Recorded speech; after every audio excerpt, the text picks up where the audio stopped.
talent right there. All right, welcome to the Board of Selectmen meeting for Monday, July 13th. What happens to be my son Tyler's birthday. Happy birthday, Tyler. He turned 25 today. He's out in Oregon, so he won't see this, but I'll tell him to log on and he can watch LCTV live. Mr. Clerk, will you do the honors of the pledge? I pledge allegiance to the flag of the United States of America and to the republic for which it stands, one nation, under God, indivisible, with liberty and justice for all. I'd ask you to remain standing, please. Unfortunately, we have too many of these to go. Please be advised that Massachusetts Governor Charlie Baker has ordered the United States flag and the Commonwealth flag to be lowered to half-staff at all state buildings from sunrise to sunset on Monday, July 13, 2015, in honor of First Sergeant Dennis J. Sparrow, Massachusetts National Guard of Wrentham, Mass., who died on July 6, 2015. There's a couple folks, so I'm going to go right through these. Also, to have the staff, the flags at half-staff for Monday, June 29, 2015, in honor of PFC Peter J. Hanneboyd, United States Marine Corps of Weymouth, Mass., who died on June 20th, 2015. And also on July 2nd, half-staff, 2015, in honor of Captain Richard W. Vincent, D Company, 2nd Battalion, 18th Marines, 2nd Marine Division, United States Marine Corps. Captain Vincent has been missing on the island of Tawara since November 20, 1943, and was listed as killed in action. Captain Vincent's remains were identified on October 21st of 2014 and will be interred on July 2nd in his hometown of Westfield, Massachusetts. Moment of silence, please.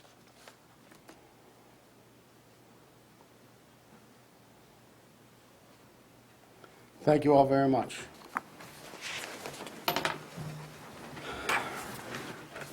All right, so tonight's meeting, 6:30, organized pledge. 6:35, request.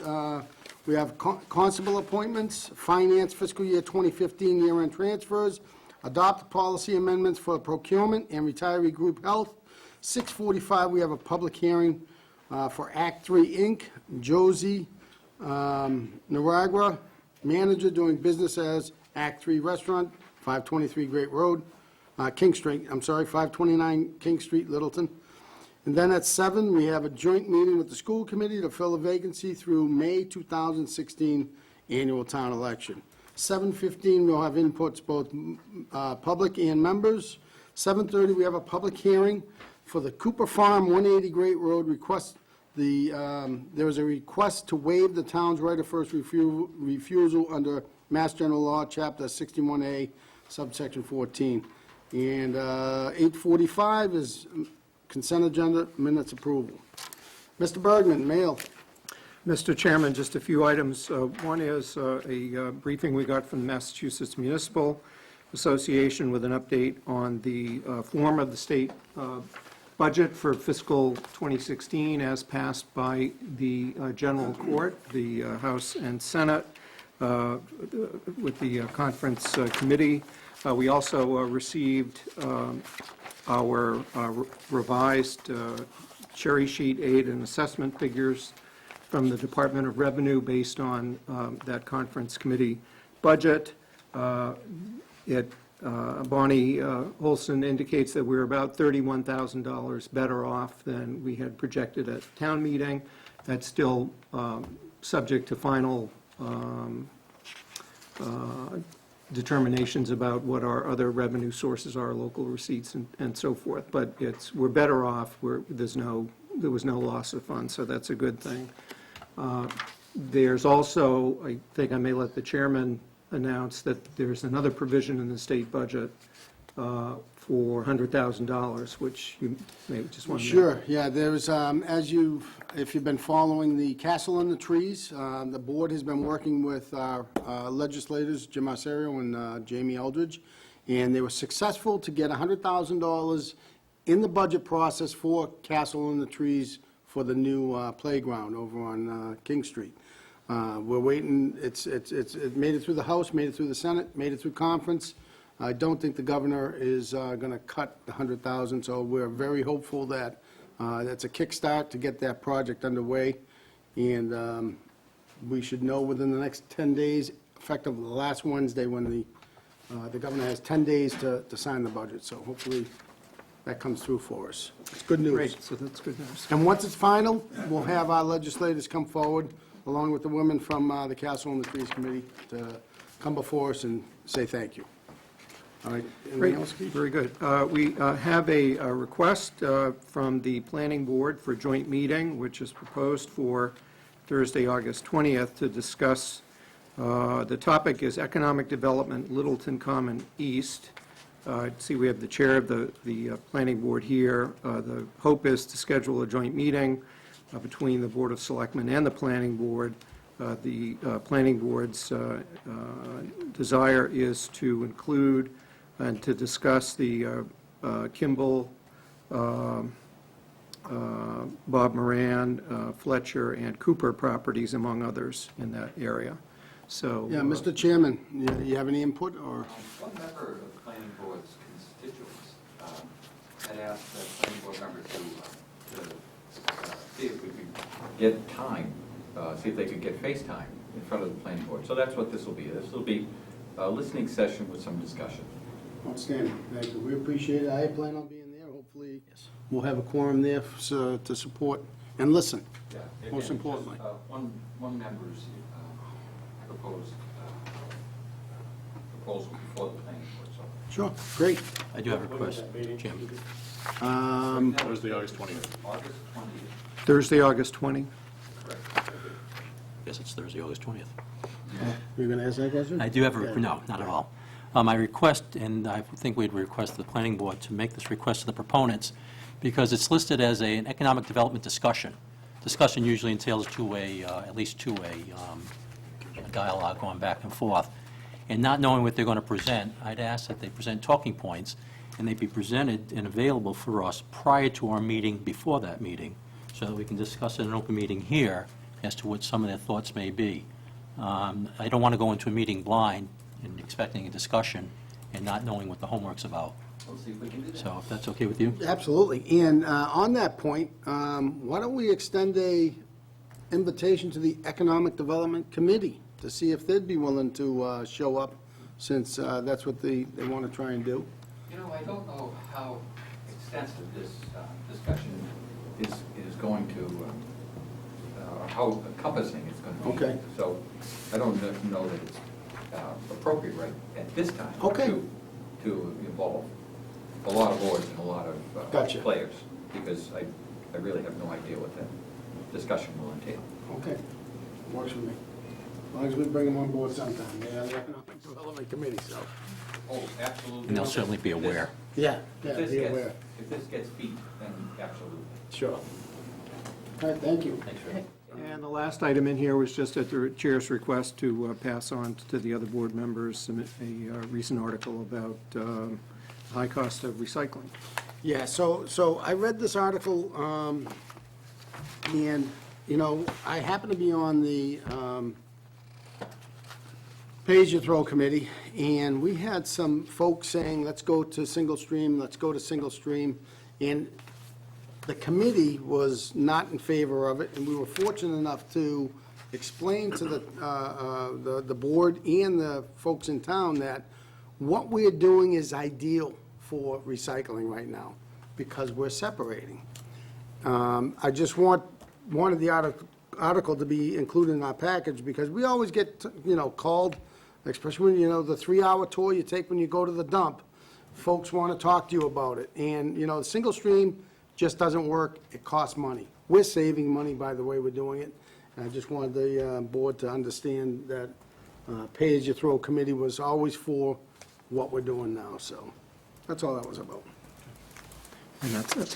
Very good. Constable appointments. Chief?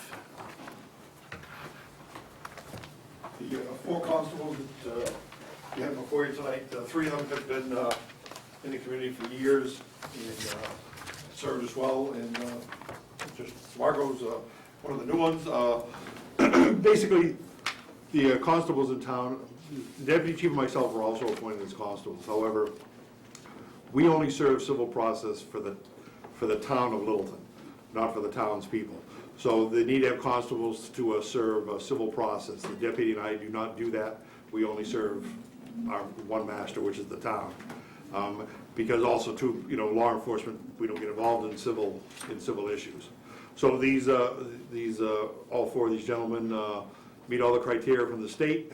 We've had no problems with them over the years. Mr. Samarco, again, is a new one, but obviously well-known around the community, and I see no problems with any of the four. And again, typically it's a 3-year appointment, and this is their third year, which was actually caught by the town clerk, thankfully. Perfect. And the duties are spelled out and they're swearing in and all that? Yeah, it's under Mass General Law. Really, the only thing they can do is serve civil process, which is, whether it be eviction notices, whether it be, things of that, that's all they do. And they don't post any of the town warrants, anything like that. That's all the deputy or myself. Okay. Any questions, board members? No, sir? Yes. Okay. Hearing none, I would entertain a motion. Move that the Board of Selectmen vote pursuant to Mass General Law, Chapter 41, subsection 91A, to appoint the following individuals as constables of the Town of Littleton for a term of 3 years: David J. Allen, Keith Layton, Ronald Raffi, and Andrew Smarko. Second. Moved and seconded, all those in favor? Aye. Aye. Opposed? Thank you, congratulations. Thank you. Thank you. All right, fiscal year 2015 year-end transfers, 2B. Usually Bonnie would be here, she has a little issue, and she's unable to attend tonight's meeting. I hope she feels better. Mr. Bergman, your game. Sure, just it's a rather small amount of year-end transfers that the general laws do permit the Board of Selectmen, with the approval of the Finance Committee, to make transfers within existing line items up until the 15th day of the new fiscal year. The Finance Committee is scheduled to hold a meeting tomorrow night to act on these transfers, which are twofold. That there's $12,000 in additional expenses for HVAC cooling unit failure at Highway, and $5,000 for supplies at the fire department, both of which are proposed to be covered by other existing appropriations. In the case of the fire expenses, it would come out of fire wages. In the case of the building expense, it would come out of the general insurance budget. So it's a total of $17,000 being moved between line items, which requires this board's approval and then the Finance Committee's approval tomorrow night. That's the first action. Second one is and you may want to vote on that one first. The second one is a request that we received from the Board of Health. Right. All right, so the transfer of a net zero for fiscal year 2015 for $17,000, I'll look for a motion. Move that the Board of Selectmen vote pursuant to Mass General Law, Chapter 44, subsection 33B, to approve year-end transfers between various line items of the fiscal year 2015 budget totaling $17,000, subject to the further approval of the Finance Committee. Second. Moved and seconded, all those in favor? Aye. Opposed? Thank you. All right, number 2, a request from the Board of Health. Yeah, we had received a request from the Board of Health for the Board of Selectmen to insert an article on the next town meeting warrant for $35,000 to fund the demolition of an unsafe structure at 11 Taylor Street. We're bringing this to your attention for a couple of reasons. One is that the Board of Health there are funds in the reserve fund that could be a funding source rather than wait until a November town meeting. And that matter is on the Finance Committee's agenda for tomorrow night. Since the Board of Health had made an initial request to this board for town meeting funding, if you wanted to weigh in on the matter of a reserve fund transfer, you could do that. You need not do it. It's going in front of the Finance Committee tomorrow night. but there had been interest expressed in this matter by this board, so I wanted to bring this to your attention as another funding mechanism. Couple questions. Chief, the two chiefs are here tonight. I'd like to know if you had any comment about the property itself and how involved you were. Scott, go ahead, I guess Chief King is we here. have- Go. Had several visits to the property. It is not a safe place. It would definitely would follow up with that recommendation of the demolition of it. Okay. Chief? The structure in the rear, obviously collapsed and has been partially torn down. The structure itself is not secured very well. We have had some issues there. Of late, it's been fairly quiet. The Board of Health has basically banned anybody from the site. There was people parking off-site in the back of the old, or back of the depot post office and hiding over there, and we saw some Coleman lanterns on there at night, things like that. We've had to kick some squatters, for lack of a better term, out of there at one time or another. That has lightened up of late, but the building is, at this point, is, in the depot, it definitely is a place for people to hide out in, if you will. Gotcha. It needs to go. We also- Time is had, unfortunately. Okay, so we also have town council here for a couple hearings, which we have to start very shortly. So Tom, in that much time, why don't you tell us what your opinion on this property and what the town's doing to move forward to? So the town's well within its rights to tear the property down. I was at the last Board of Health meeting where they met with the property owner, and they explained to the property owner that they issued an order some 3 years ago to fix, there was a number of things that needed repair. It was no longer safe for habitation. They issued an order to the owner. He took no action.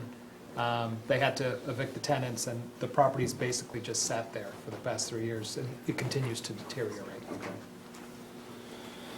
All right, so board members' comments, issues, go ahead.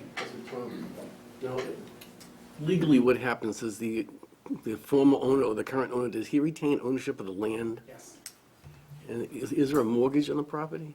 there is. There's a mortgage that, from what the owner said, might be as high as $1 million now. It was, I think it was on the books for about $500,000, but he's been in arrears on it for several years, but the mortgage holder continues to pay the taxes. All right, so board members, if I may, I'm gonna open up the meeting, and then we'll just, the public hearing at 7:45. And then we'll just delay it just to finish this conversation so we can wrap this one piece up. All right, Littleton Board of Selectmen will conduct a public hearing on Monday, July 13th at 6:45, Littleton Town Offices, Room 103, 37 Shattuck Street, Littleton, Mass. 01460, to act on an application under Mass General Law, Chapter 138, subsection 12 for Act 3, Inc.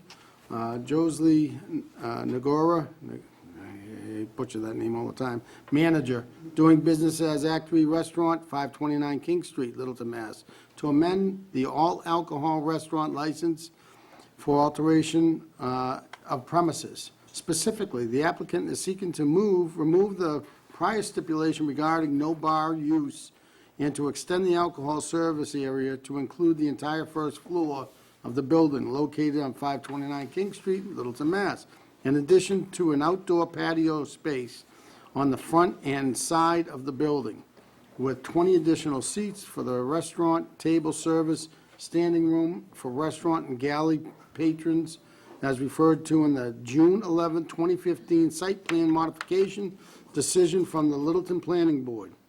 Comments thereon may be submitted in writing to the Selectmen, Town Administrator's Office, 37 Shattuck Street, Littleton, Mass. 01460, by noon Friday, July 12, 2015, or in person at the hearing. All interested parties are invited to attend. James Carr, Chairman. We received no public comments, although we did have staff comments that were summarized by town council, and there were a list of, it's contained in the packet, there was a list of issues to be addressed by the applicant. Those have been addressed to one degree or another, and you have a proposed motion that was waiting for your arrival tonight and had been emailed earlier today, which I would ask town council to walk us through. Sure. So we know what, there are a couple of conditions, but it's in the form that you can approve tonight, subject to some final filings with us. Go ahead, Tom. Okay, so this goes to, I think the boards need to know how the property is controlled. And so the motion has two conditions. One, on the floor plans, I think the floor plans need to be amended to include the outdoor spaces. There's one patio that has seating for 20, correct me if I'm wrong. There's one patio that's for standing. So the two things that I think this board would want to see and that the ABCC would want to see is the table layout on the patio for seating and how there needs to be some sort of roping on the patios because you don't want someone coming in and kind of sneaking into a drinking area without the owner being able to control that. So that's one issue. And the other issue is as it expands to the remainder of the first floor, remember there's a gallery 529 on the first floor. So this raises the issue, the board and ABCC wants to know that whoever is serving the alcohol is in control of the space. And so one of the questions was, is the owner of Gallery 529 participating or have a financial interest in the bar? And the answer to that was no.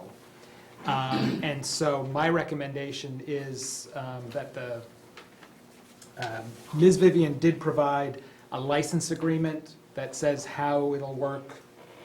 The lease, Well, yeah, it's called a license agreement, and it kind of says, we're going to do the following 6 things before we serve alcohol at the 529 space.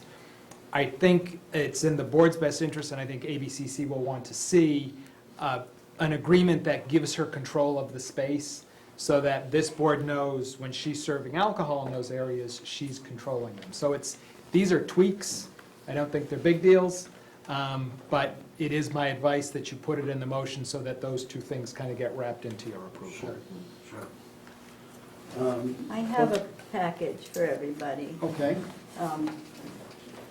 that I just completed. These are pictures of the front patio, although there's the chart. I did an expansion of the original architect's floor plan and did all the measurements and location of the tables on the front patio. The back patio just has 2 benches. We're not planning to serve additional customers there, but just to allow them to use the off-the-bar patio, say to make a phone call or have a private conversation. But really what we're interested in is the seating on the front patio, which right now has 17 seats, and we're very happy with those 17 seats.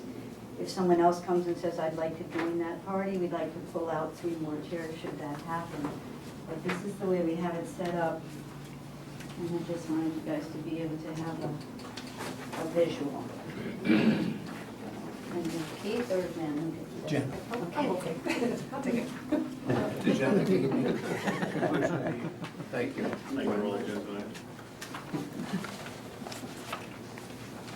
You had a chance to look at these, Tom? I haven't seen that yet, no. Oh, dear, sorry. That's okay. The Tom to Keith. It's a real last minute thing. So, give the board members like a little while to digest. Any questions for the applicant? Before I open it up to the...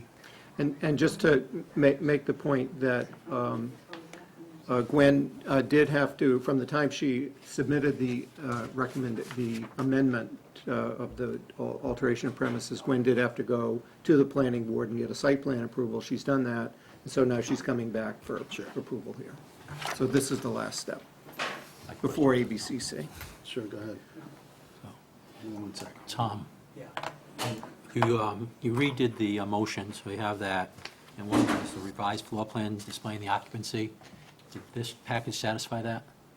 Well, Even so if it you shows, have a chance to see it. yeah, it shows a picture of it. I haven't seen the floor plan. Okay, so it hasn't With that, satisfied yeah. that for you yet. Now, This is the patio part of. just modify the motion if he's Yeah, satisfied yeah, with I'm what you good. think. I'm good with that. So I expanded it, measured it, and put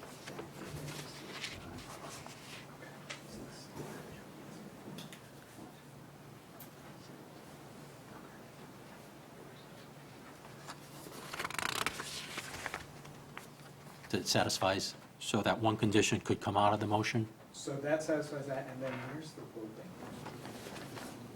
right here and in the photograph. Virginia constructed a fence right across the front that you can see in the photograph, and then there's a chain that Mr. Doyle from the ABCC said he'd be very happy with a chain and a sign that says no service beyond this point. And then We where's the we standing also patio? we also, it's in the package you just handed to somebody.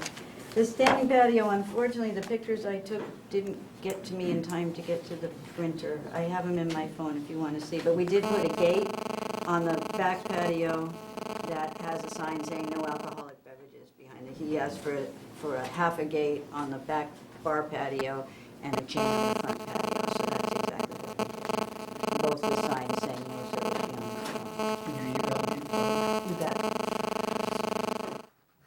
So the gate, I'm sorry. So the gate would be in the back facing the rear parking? Yes. So in this, It is there now, I just couldn't get the picture. Right, okay. Any Does that questions, board satisfy? members? I'm sorry? Yeah, so let me just see the, show me the floor plan. I mean, Gotta get an answer to that. well, I guess even if it isn't. You could say subject to approval Yeah, of the subject to town council. approval. I mean, it's, Yeah. I wouldn't want to let them digest it a little bit. Right, just to fair make sure. enough. You know, especially, I'd like both chiefs to take a peek at it prior to town council saying go. I mean, the property had, Okay, we- yeah, it's, that condition is satisfied. okay, good. So the property, as we all know, when it was under Ken's, we could drink out there in the patio anyways. So I can take out condition one? Okay. Condition one, so you can strike that from the motion. So who becomes the arbiter of meeting that second remaining condition then, in your Town mind? town I council. guess it would be me. Yeah, subject to approval as defined by town council. So, should we have that in the motion? Subject to town council, or, Yeah, strike condition one. yep. It's just condition two, subject to approval as deformed by town council. Yeah, that helps me, thank you. All right, Chuck, you had a question? I didn't have a question. I'm assuming the reason that town council wants the roping or the chain is to keep the serve safe. Yep. laws and that kind ABCC, of- actually. Yeah, the ABCC will require it, the whole idea is that it's a license for consumption of alcohol on the premises. Right. And so you gotta be able to demark where The it premises begins and stop. ends. Yeah. Sure. Yeah, so I'm good with that. Melissa? I'd just like to say, it looks great. I'm a huge fan, big supporter of this business, so I'm happy to read a motion whenever we're ready. Okay. Mr. Knox? All set here. Okay. So I'd look for a motion to close the hearing so I can open it up to the public. So move on. Second. It's been moved and seconded. All those in favor? Aye. Okay, now we'll take public comment. Thank you Yes, for ma'am. letting me speak. My name is Virginia Wood, and I own the gallery at 529 King Street. I also own the building at 529 King Street. I've owned it for 21 years. I owned it and ran it as Ken's American Cafe, and I'm more than happy to turn over the restaurant end of it to Gwen and Josalie to take care of that.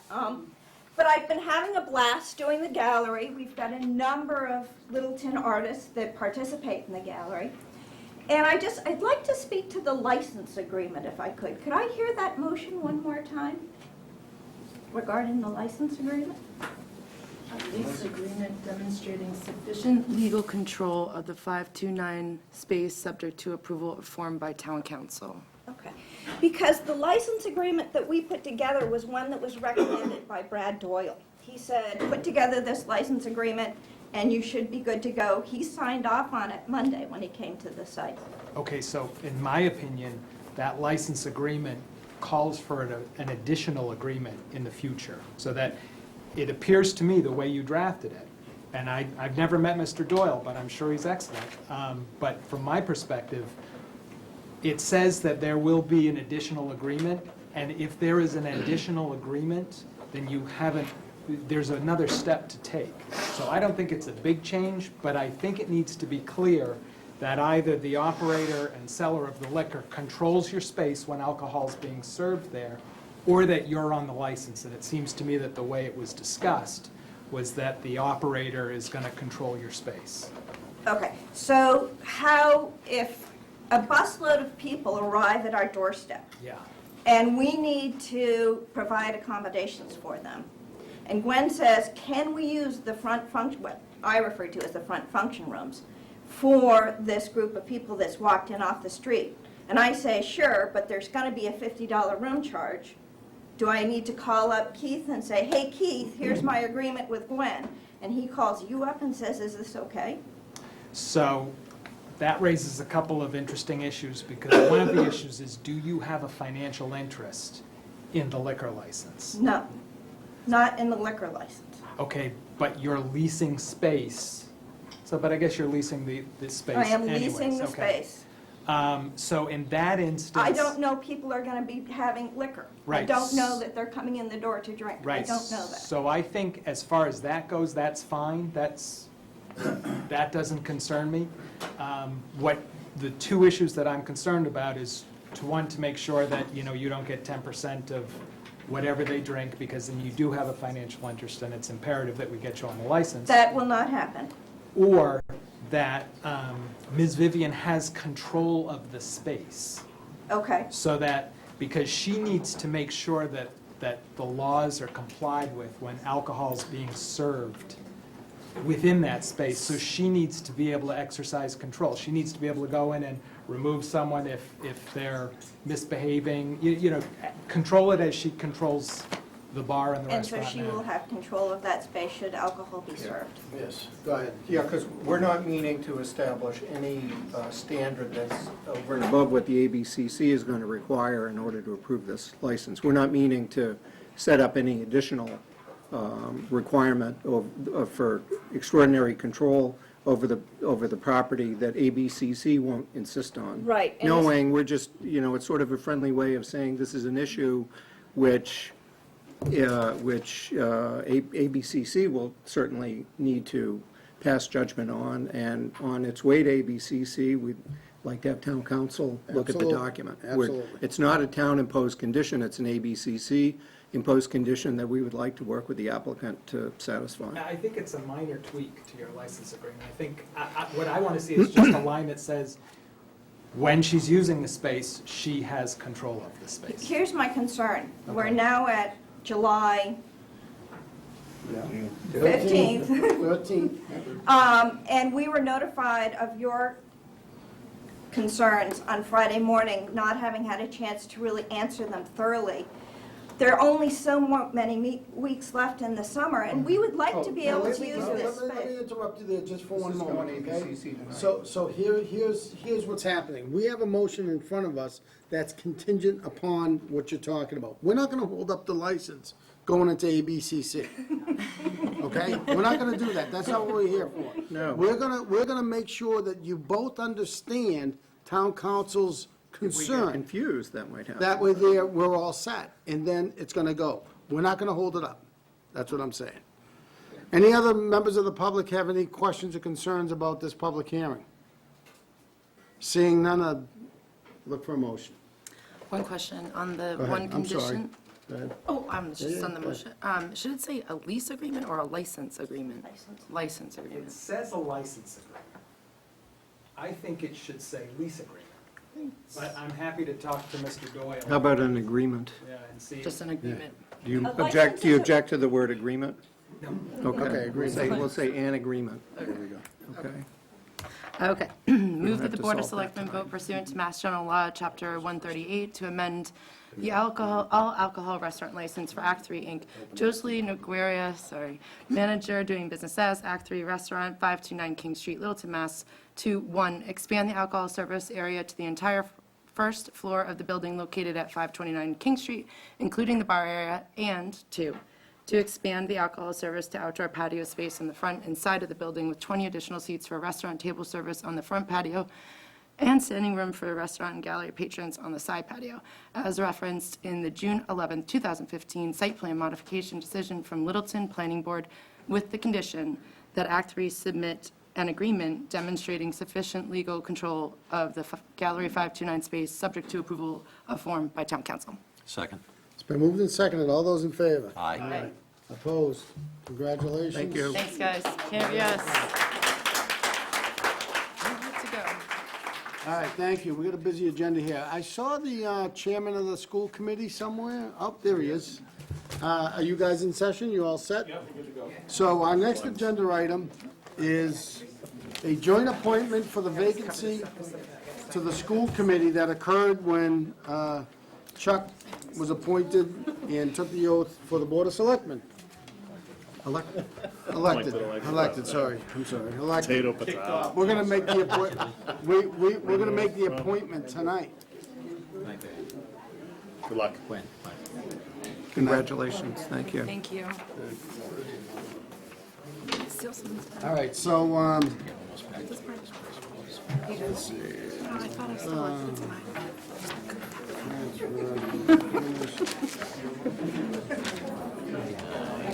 see, I don't have my hammer. Sure can, you can have any of my documents. Hey, folks. Get the gavel back. I don't know where it is. Is that my All right. job too? Huh? My job I too? didn't- I guess it's gotta be mine. That's all good right now, though. Okay. So tonight we have two applicants that have applied for the vacancy in the school committee. Mr. Chairman, your board, your committee, why don't you guys go up first? We're gonna interview both, and then we'll have a vote. We'll let the school committee ask questions, do an interview of one candidate, and then we will let the Board of Selectmen, then we'll have a vote after both are done. That sounds good. Okay? I would like to ask if we could have each of the candidates just make a brief opening statement about who they are, what their professional and personal experience is, and why they want to be involved, and then we can open it up for questions, and then any debate we have, and then we'll go ahead and take the vote. Does that sound okay, Mr. Chairman? Perfect. Excellent, Perfect. thank you. Ron Bob. Could you repeat all of that, what you want? An introduction on, who you are, what your professional, educational, personal experience is that you think is going to bear on being a member of the school committee, and why you want to be involved. Just an introduction. Mark Rambacher, I've lived in town since '95. Professionally, I am a software developer. I have one kid left in the school system, one that just graduated. I've been serving on the library trustees for, I think, 10 years. This would be my 10th year. I worked on the Pursuit of Excellence Committee for the school, and just think I can bring a lot based on my experience in town and interest in the schools. Did I miss anything? Nope. Ms. Carew? Hello. I've been in school in town for 16 years. I have a background in education. I've worked in education and community development for over 20 years in the nonprofit sector, both internationally and here in the U.S. I also have classroom experience. I have a master's in education. As I mentioned, for the last couple of years, I've been substitute teaching in the Ayer Shirley Public Schools. On town boards, I was appointed to the Sustainability Committee and the Littleton Common Committee, as well as, I'm also on the Shade Tree Committee. And I enjoy working with those committees, and it's very productive. And I'm applying for this position. I have two children in school. Both have been in special education. One's in an out-of-district placement right now. So I bring to this the perspective of a parent who's had to advocate strongly for the child, and I've actually reached out to school committee members on multiple occasions. So I do have that level of understanding. Any other questions? There will be, but that's great for an introduction. Thank you. All right, so, Mr. Chairman, you want to start with Mark? And You guys want to start, or you want us to go? Yep, sorry, Board. All right. Good? I had a question just for both of you. Well, first of all, I want to thank you both for choosing to throw your name into the hat for this. I've been through the election and an appointment in the last year, so I know how stressful it can be and time-consuming, so I appreciate you willing to step forward. The question for both of you is, just give us an example of an issue that you understand the schools and the school committee to be facing right now, and something specific that you would do to try to address that issue. An issue that the school committee is specifically facing. Well, there's the Vision 2020 that I worked on with the Pursuit of Excellence and how we're going to meet the technology and educational goals going forward. In the pursuit of excellence, we've put out a lot of ideas on what could be done, and it's just a matter of figuring out how to implement and fund some of those ideas. There's the continuing funding of schools and how you're going to, the budget goes up every year, but the allocation doesn't go up by the same amount. So there's always those issues of how you're managing the growth of the school and the growth of the budget within the confines of what's being offered. I don't have any solutions for that, not knowing enough about the school's internal operating budget at the moment. Was there another part that I missed? That was it. I understand that, you know, with the growth in housing, we have a growth in student population. The classrooms are getting bigger and bigger and bigger, so that is an issue that we're faced with. I also know that more and more students are being mainstreamed in the classroom now, and that's a challenge for teachers who need to be able to respond to the students, and they don't necessarily have the training that they need. And that is one of the things that was mentioned in the Pursuit of Excellence Task Force, so additional staff training. That was good. I have a question also for the both of you. What can you bring as an individual that can add to this good group of folks we have on the school committee now? What personal backgrounds or professional background do you think you have that adds something? I think you're both very qualified individuals, but when we look at the value added, what can you bring to the table that's not already represented? What can I bring to the table? Well, I've been on town boards for a while. I know my way around the town a bit on that perspective. I bring a very neutral stance. I'm pretty much apolitical, so I won't get caught up in any of the town politics on anything, and I will strive to do what's best. I don't know how that compares to the current dynamics on the board, but that's where I'll be coming from. Perhaps being apolitical means not hazarding a guess on that count. I'm just giving you a hard time. No, I'm not one. I'm not easily lobbied, and I'm not easily, and I refuse to politic.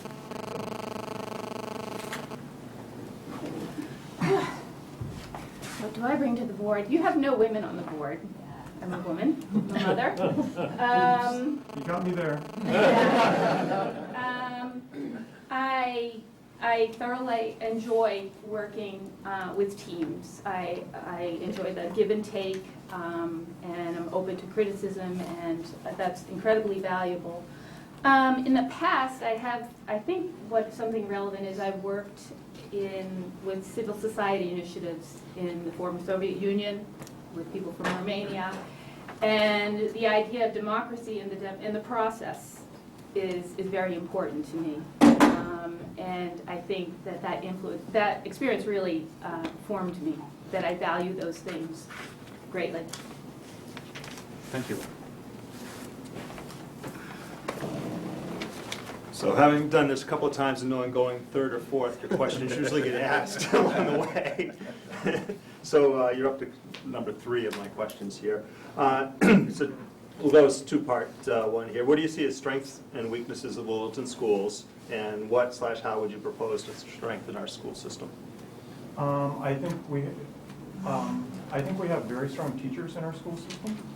I've been very impressed with their dedication and their ability. I think they could use more training and more help on, I think, the classroom size and the testing that's going on and having to teach more to the test, and just the breadth of abilities in the classroom is stressing some of the teachers, where you have the high performers and the IEPs in the same classroom, and it's hard to manage both at the same time. Was there a second part that I'm missing? How would you propose to strengthen the system? I think we need more.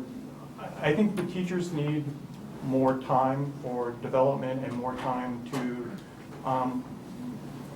more professional training on how to handle all of the things that are popping up in the classrooms that probably weren't there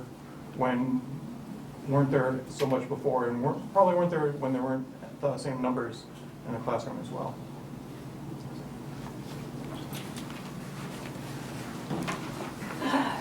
The strengths and weaknesses of the schools. I agree. I think the teachers are fantastic. And I've been so happy with how the education my children have received so far, and how hard the individual teachers work with me.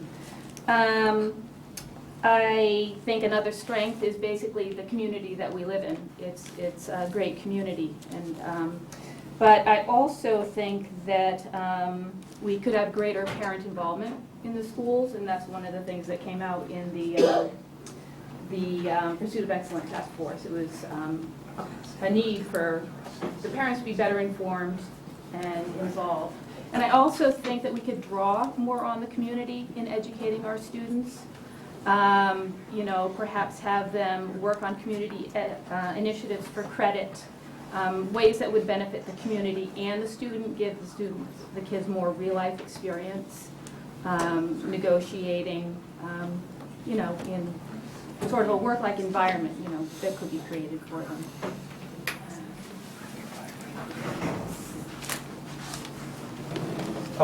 The question for both of you is, of the three statutory responsibilities that are the direct purview of the school committee, which are budget, policy, and hiring and evaluating the superintendent, of those three, which do you think is the most important, and what do you bring out of your personal or professional experience that's going to bear on that particular responsibility?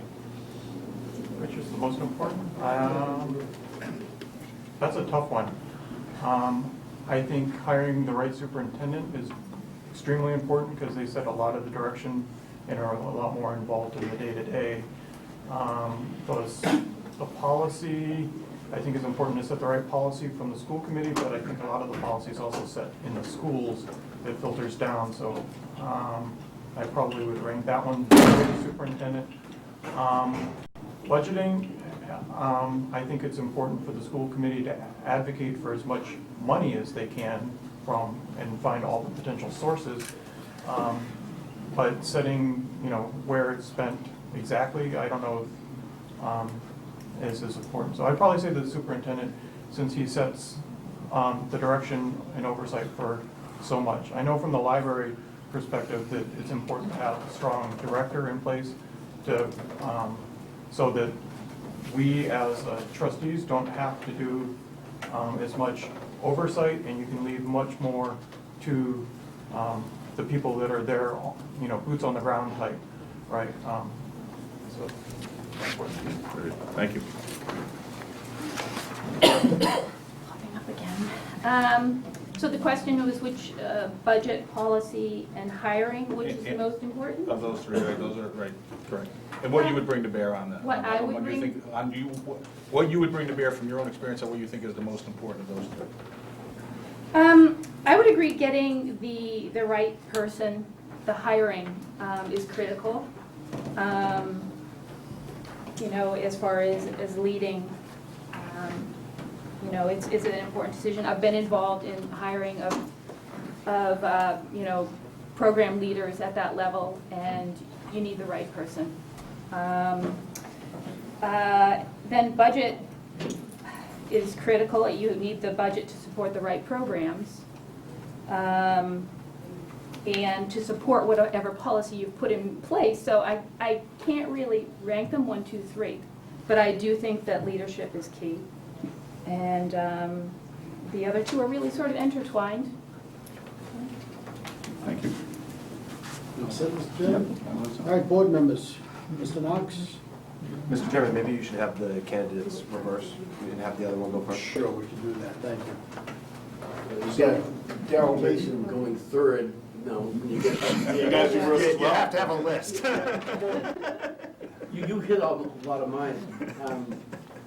I want to thank both of you for putting your head out there. It's not an easy task. It's not an easy task to stand up and answer all these questions either.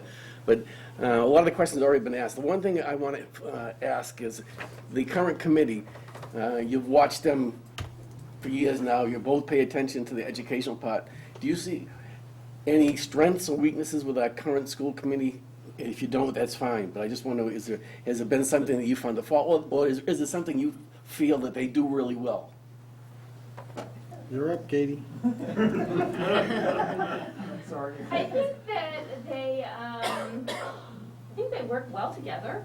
I think that they do a good job of reviewing their successes and what's working well.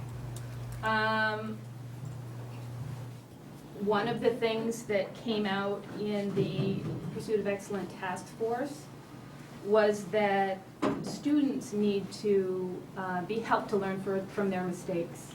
And I think that, and it also says that can apply more broadly to the school. And, I think, that's very valuable information when something doesn't work, that we need to learn from that as well as what works. So I think the board seems to generally work well together. I think they could do a better job of publicizing their needs to the town and advocating better. I think the other thing is, I think we need to be less risk averse and be willing to take chances on trying new things out more than we currently are. There's a lot of new ideas and concepts coming down in education, and I think, we shouldn't be afraid to pilot things, maybe a little more aggressively than we are, to see, what works. Maybe there's a new idea that would work better for the town than what we're currently doing. And, if we can try it on a small scale, I'm not saying, drop everything and, go from what we're doing and flip 180, but, we're starting that with like flipped classrooms and things now. But when we do things like that, they're either not organized at the higher level or publicized at a high enough levels that everyone knows what's going on. And we need to do a better job of publicizing our successes and our failures, right? And I think the school committee could do a better job on things like that. Thank you very much. You guys have answered a lot of questions. I'm good. Okay. Yeah. Mr. Ravello? Yes, sir, thank you. First off, Katie, thanks for running this past election also. And then Mark also seeking appointment last year and seeking the appointment this year. So I very much appreciate both of you coming forward. Now, I'm going to ask a three-part question, but really it's meant to be concise, so please don't think you have to expound greatly on it. I'd like for you to offer an assessment of education in Littleton, the quality of it. What would be the next level based on your assessment? And then what could you do to help us get there in a resource-constrained environment?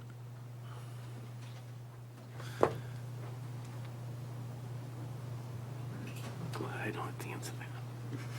My assessment of education in Littleton, what we need to do to improve and how we need to get there. Yes, your assessment, what the next level would be in your mind, and then in a resource-constrained environment, how much you propose us getting to that level?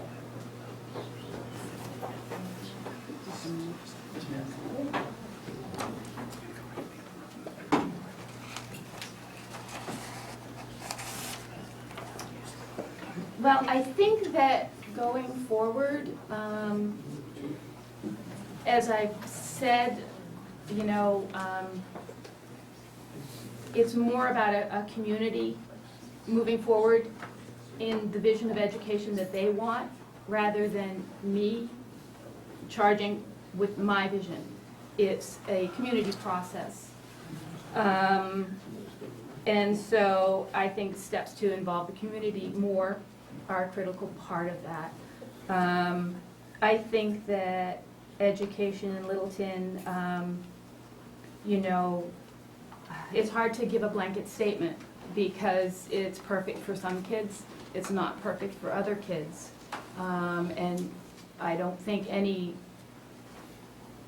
can expect the school district to be perfect for everybody. I think we should, when people leave, we should ask why, and gather information that way, especially see if there are trends at certain grades. And I also think that,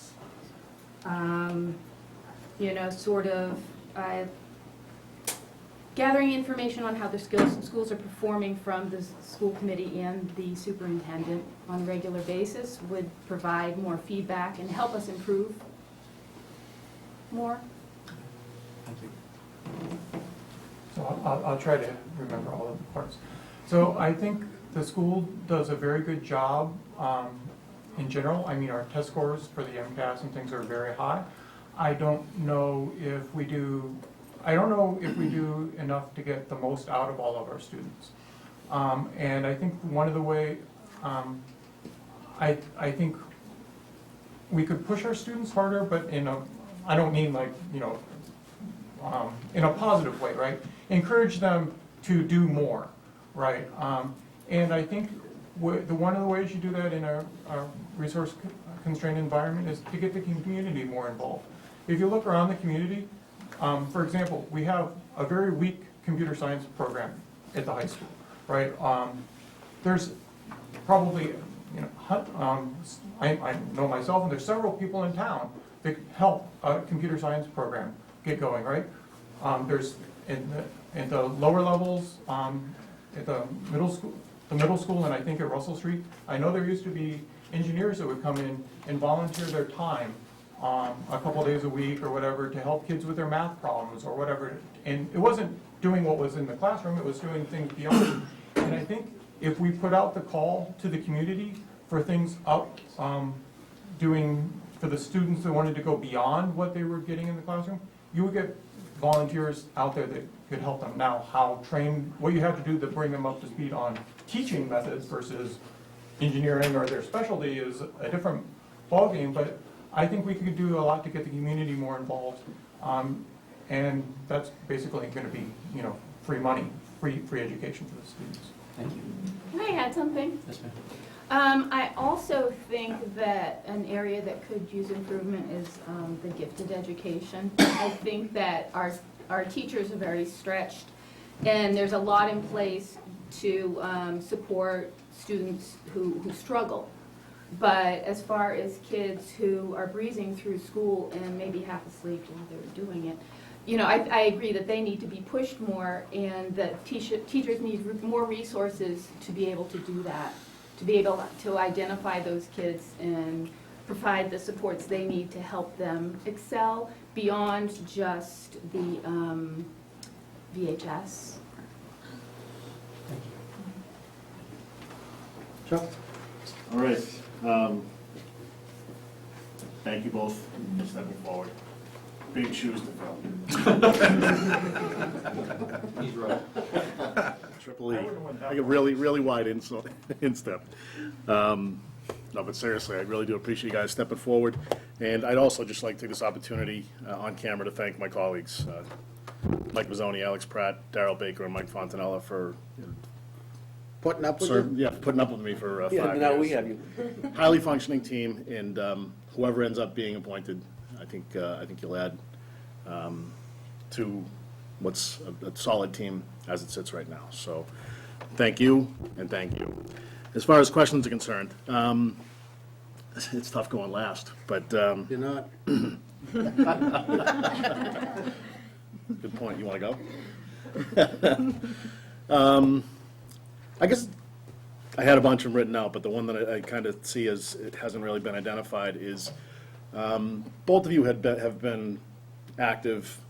Katie, you ran for the seat. Mark, you've applied for the seat for a seat on the school committee in the past. You've both been critical of some aspects of what the school committee does and what the district is doing or has done.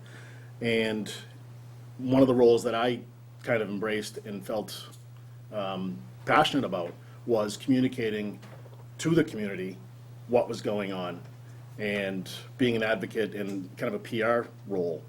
And if some of what I've heard tonight has been critical, and some of the questions have been asking you to critique and mention some of the weaknesses. I did hear some critiques, I heard some criticisms, didn't hear a whole lot. Paul just asked the question, and Katie, you offered back up something for the gifted, and part of the question was, and how would you address it? So there wasn't a whole lot of how would you address it that came up. So if you are appointed this evening, I'd like to know how you would plan to communicate better than the current school committee is communicating to the community. So I guess that's a communication question. Okay, Katie? Yep. I think posting in the newspaper about performances, plays, maybe the newspaper would give an ongoing spot to, if somebody's, what's happening at school beyond just sports. This was also something that was in the Pursuit of Excellence task force, so please don't perceive it as me being critical of just me being critical. Criticism is good. And Mark, you mentioned failure, and we can learn a lot from criticism, we can learn a lot from failure, so just when you're left as the ninth person asking a question, you have to dig a little deeper.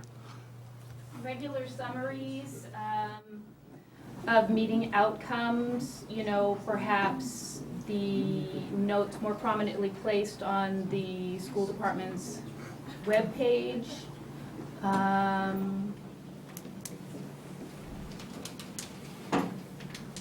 I would solicit input from the community on how to do that as well.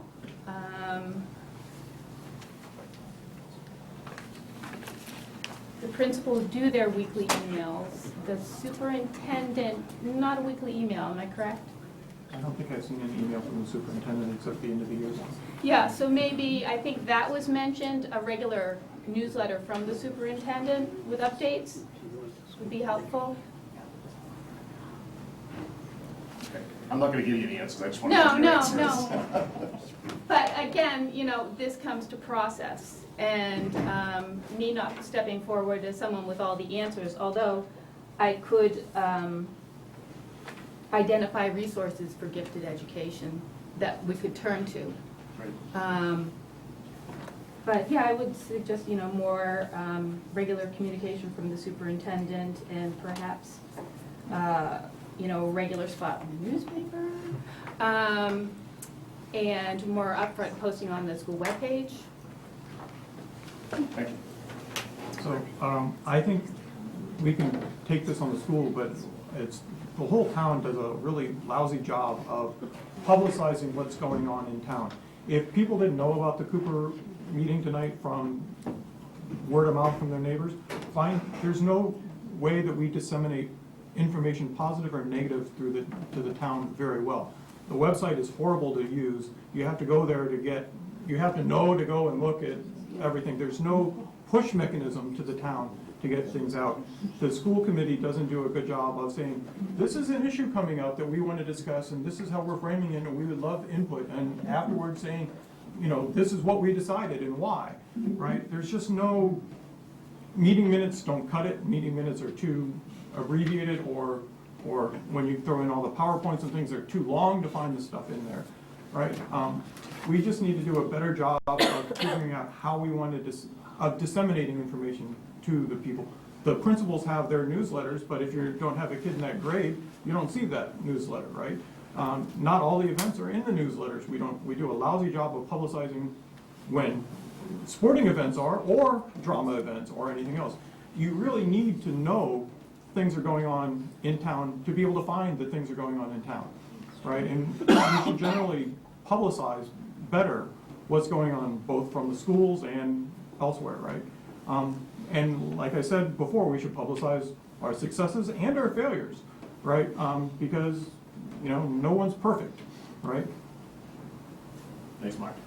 Just a quick rebuttal, just the superintendent has a Twitter page. Not everybody's on Twitter, so that's, I will say, but there are other means that are used. But just one little ounce of defense to the superintendent is he's I see him as a very good communicator, and he lets his principals kind of communicate. He doesn't micromanage them. He lets them communicate at their level, and I'm sure that he critiques them as well as to whether or not they're doing it well. All right, thank you. Thank you, Mr. Chairman. Before I ask questions, I have a public hearing to open, and then we're going to suspend that public hearing and move forward with the interviews, okay? So the Littleton Board of Selectmen will conduct a public hearing on Monday, July 13, 2015, at 7:30 PM, Littleton Town Offices, Room 103, 37 Shattuck Street, Littleton, Mass. 01460, regarding a proposal for the 34.23 acre Cooper property located at 180 Great Road, and the seller's forthcoming request by the Board of, that the Board of Selectmen waive the town's right of first refusal under Mass General Law, Chapter 61A, subsection 14, to acquire said property for $1.845 million.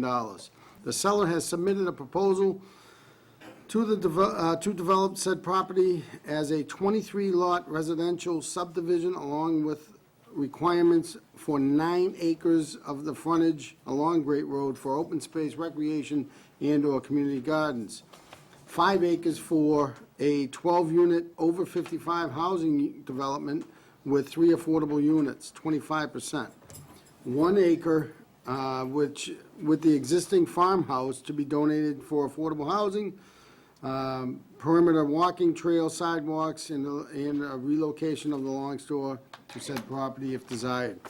The purpose of the hearing is to obtain public input on the seller's proposal and on the request that the Board of Selectmen waive the town's right of first refusal. Exercising that right of first refusal would require a town meeting vote to acquire the property. The Board of Selectmen would reach a determination by early September 2015 on whether, A, to waive the town's right of first refusal without condition, allowing the development of to proceed as proposed, subject to the seller obtaining all required regulatory approvals, or B, to waive the town's right of first refusal, conditioned upon the seller making such amendments as the Board of Selectmen may require to be set forth in a host community agreement with the Board of Selectmen, or C, to waive the town's right of first refusal, not to waive the town's right of first refusal, and instead insert an article in the warrant for the November 2015 town meeting to acquire the property for $1.845. A copy of the proposal is on file at the Selectmen Town Administrator's Office, 37 Sharrock Street, Littleton, Mass. 01460, and is available online, www.littletonma.org. Comments thereon may be submitted in writing to said office by noon, Friday, July 10, 2015, or in person at the hearing. Littleton Board of Selectmen, Chair James Carr. Now I'll take a motion to suspend that hearing. So moved. Second. All those in favor? Aye. And we'll come back to that hearing once this process has been completed. All right, my turn. Now I'm the last guy. You need to go So water? my question is actually twofold. My first question is for you, Katie. I guess you had mentioned that you have a child out of district, and then in your opening statement, you would want to ask why kids are out of district. So I'm asking you, why is your child out of district? Or, On the one hand, I respect your question. On the other hand, I need to respect my child's privacy. okay, This is a televised meeting. Gotcha. And I'd happy to discuss that with you all privately. okay. I just thought that, with asking, that's fine. No, but I will add Can I that, just make a point? Sure. There's 2 ways to go out of district. One is, as a family, you just decide to go to private school or go to charter school. In this situation, that's not what has transpired. And what has transpired is a private matter, and Okay, it's that's not fine. been in public. Yeah, I just want to make sure we're all clear on that. That's Now, I fine. understand the point you're respect making that. relative to out of I district. respect There's a that. couple different ways to look at what out of Gotcha. district means from our point of view. Yep, gotcha. My question is for both of you. What's your opinion on standardized testing? I feel like the original intent was perhaps a good idea as a standard measurement, but I feel like our teachers spend a lot of time, focusing on that, and that it perhaps cuts into, other ways they could be spending their time in the classroom. But it's a bit of a reality that we're facing right now, but, and some measure of, standardized measure is needed, so that it serves a purpose, but I feel like teaching to the test is not the purpose, and it's sort of a shift from the original intent. Okay. I agree with Katie on that. I mean, back when we were in school, we had standardized tests too. There was the Iowa test and the California test. But I don't ever feel like that back then the teachers were teaching to the test as much as, just one day you had this standardized test and they measured how you did, but now it seems like we're spending a lot of time preparing kids to pass this one test, and we're making a lot bigger deal out of it than it seems like it should be for the kids. I mean, if you look at the colleges, they're getting away from the standardized tests. The SATs, a lot of schools don't require the SAT anymore, which was the old college standardized test. So if the colleges aren't requiring it, why do the high schools? Okay. Just as a follow-up, would you do anything different? Is there something that you would propose to do something different if you felt that? Is it a standardized test, or what's your opinion, or what would you say the direction of that would be?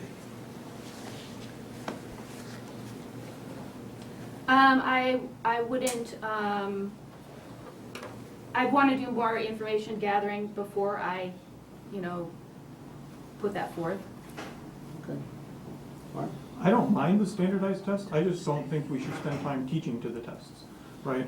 I think we need to de-emphasize their importance, right?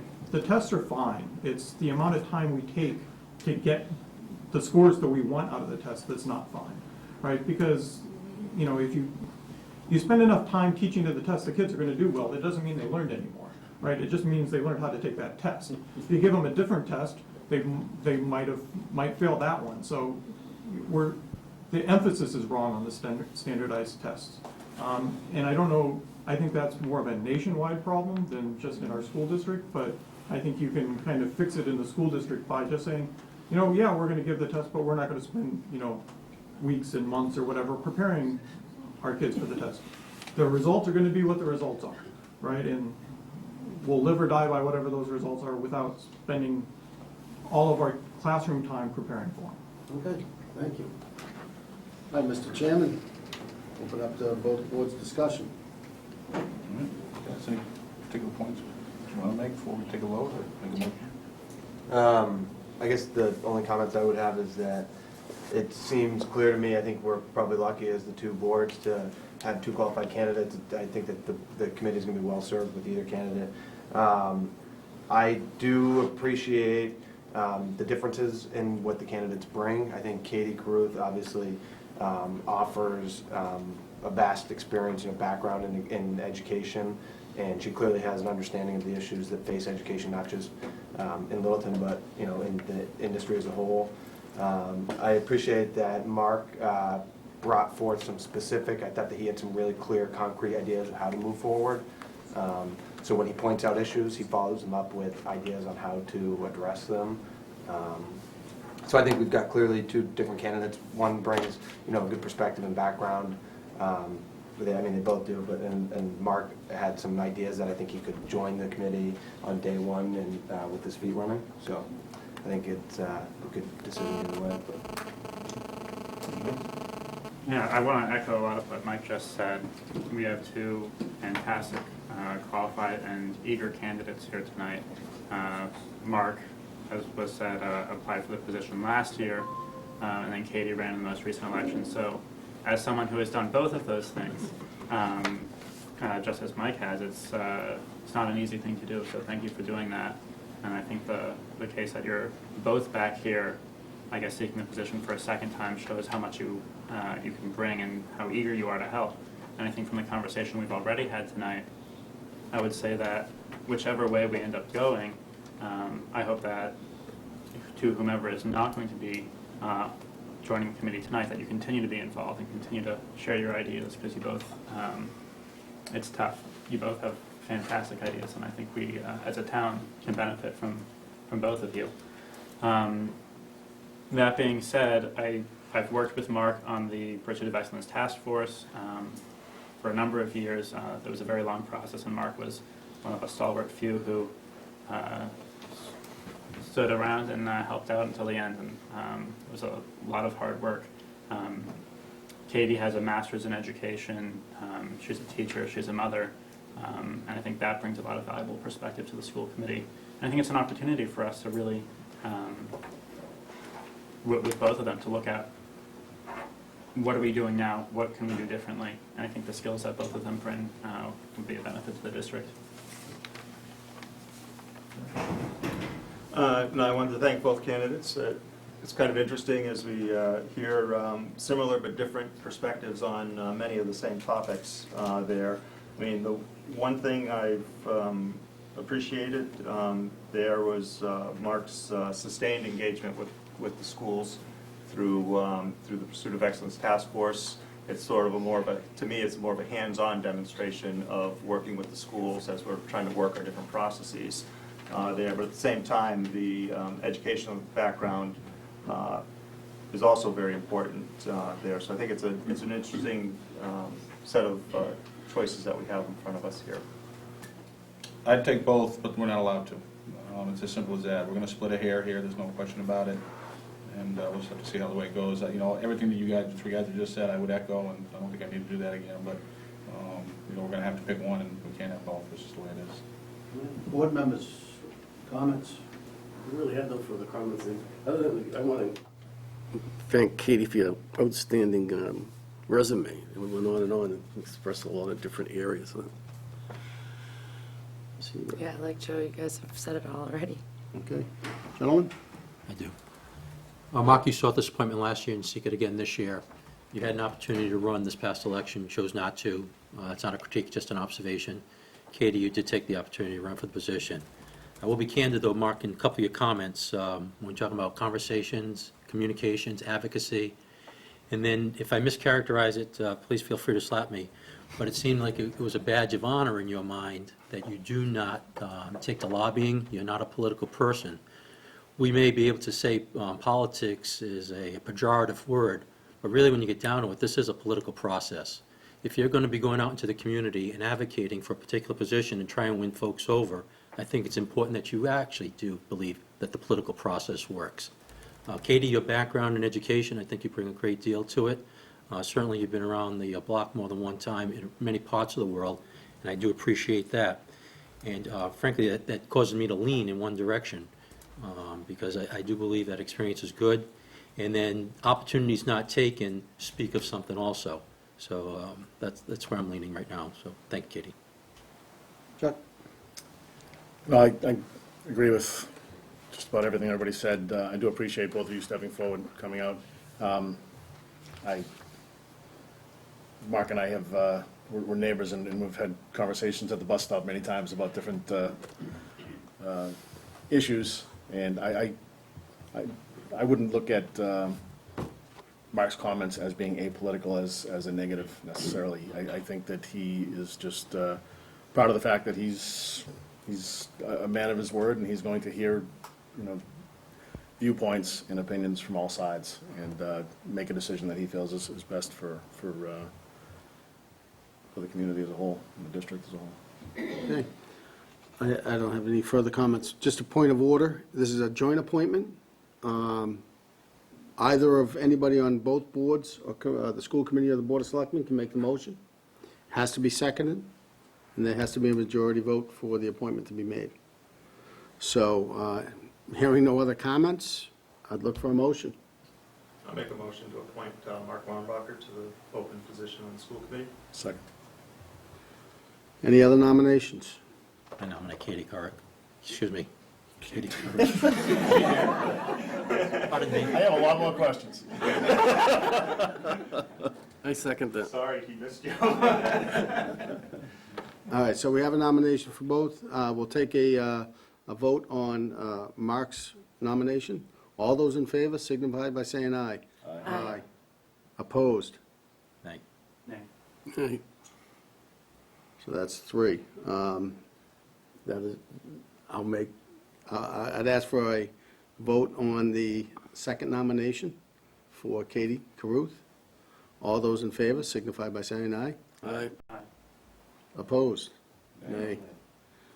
Congratulations, Mark. Congratulations, Mark. Thank you both.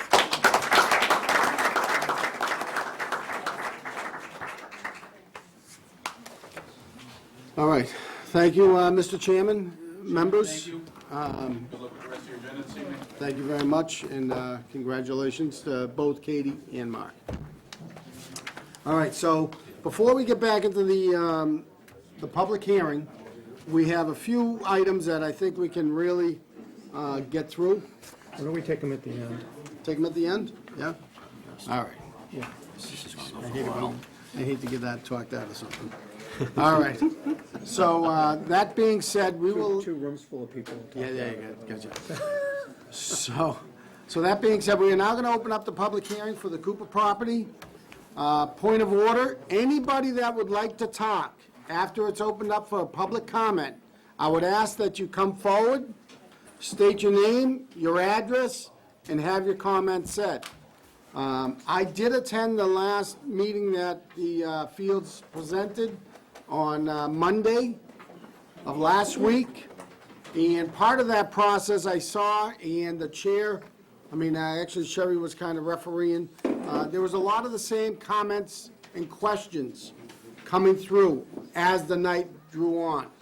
So I ask that if you hear your question being asked, please pay attention to the answer and the responses so that we don't have to answer the same question 3 and 4 times. So right now, I'll turn it over to, and again, tonight's is no decisions being made. We're going to listen to the buyer. We have put together, the Board of Selectmen have put together a short slide presentation to familiarize everybody in, not only in this room, but the other room out back, as to what this process is about and kind of really get focused as to what tonight is all about. And I'll turn it over to Mr. Bergman so he can explain these slides that the Board of Selectmen came up with. Thanks very much, Mr. Chairman. We thought it important, since this is a rather unusual hearing process, we're holding a public hearing on a request for a waiver of a right of first refusal under Chapter 61A, that it's not our normal procedure to hold a public hearing on that matter, and so we thought it was important to go through what sort of the rules are, where this is a rather different process.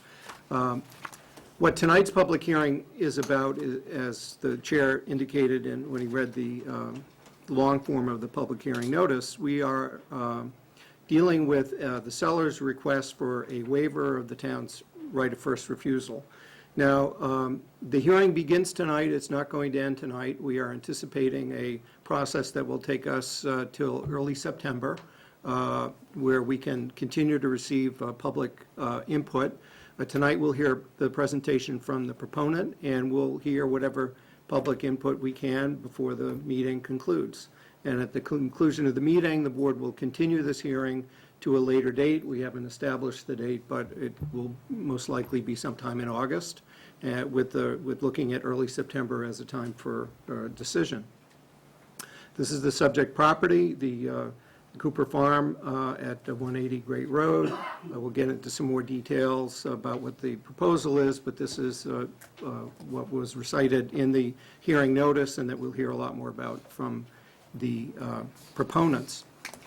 The way a Chapter 61A waiver request works is that once a valid notice of a proposed change in use is received by the town, that triggers a 120-day period in which the town meeting can exercise the town's right of first refusal by actually voting to acquire the property.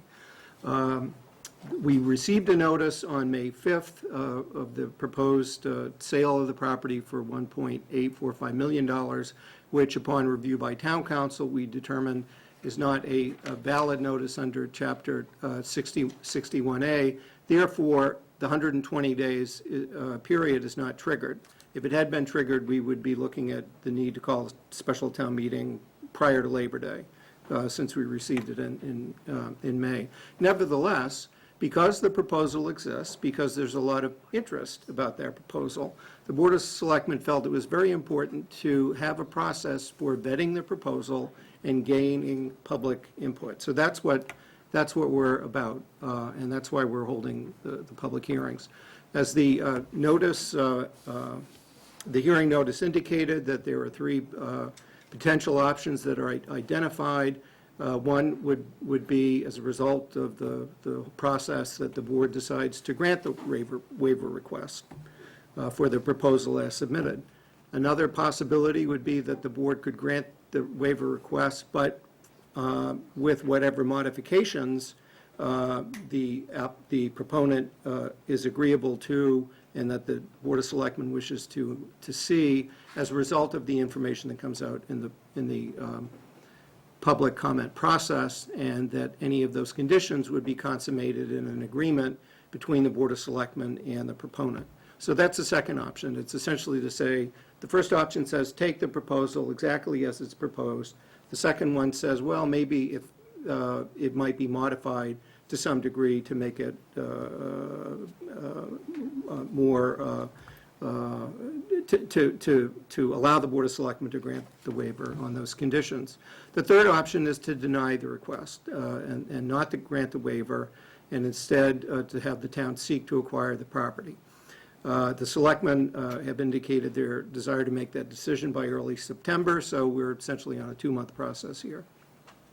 The way that the way that acquiring property works, if the town were to receive a valid notice under 61A, and if we need to, at some point, town council could go into what does a valid notice look like, that if we were to receive a valid notice, then at that time, the 120 days would begin, and town meeting would have 120 days from receipt of that notice for us to hold the town meeting and vote to acquire it for the price contained in the valid notice.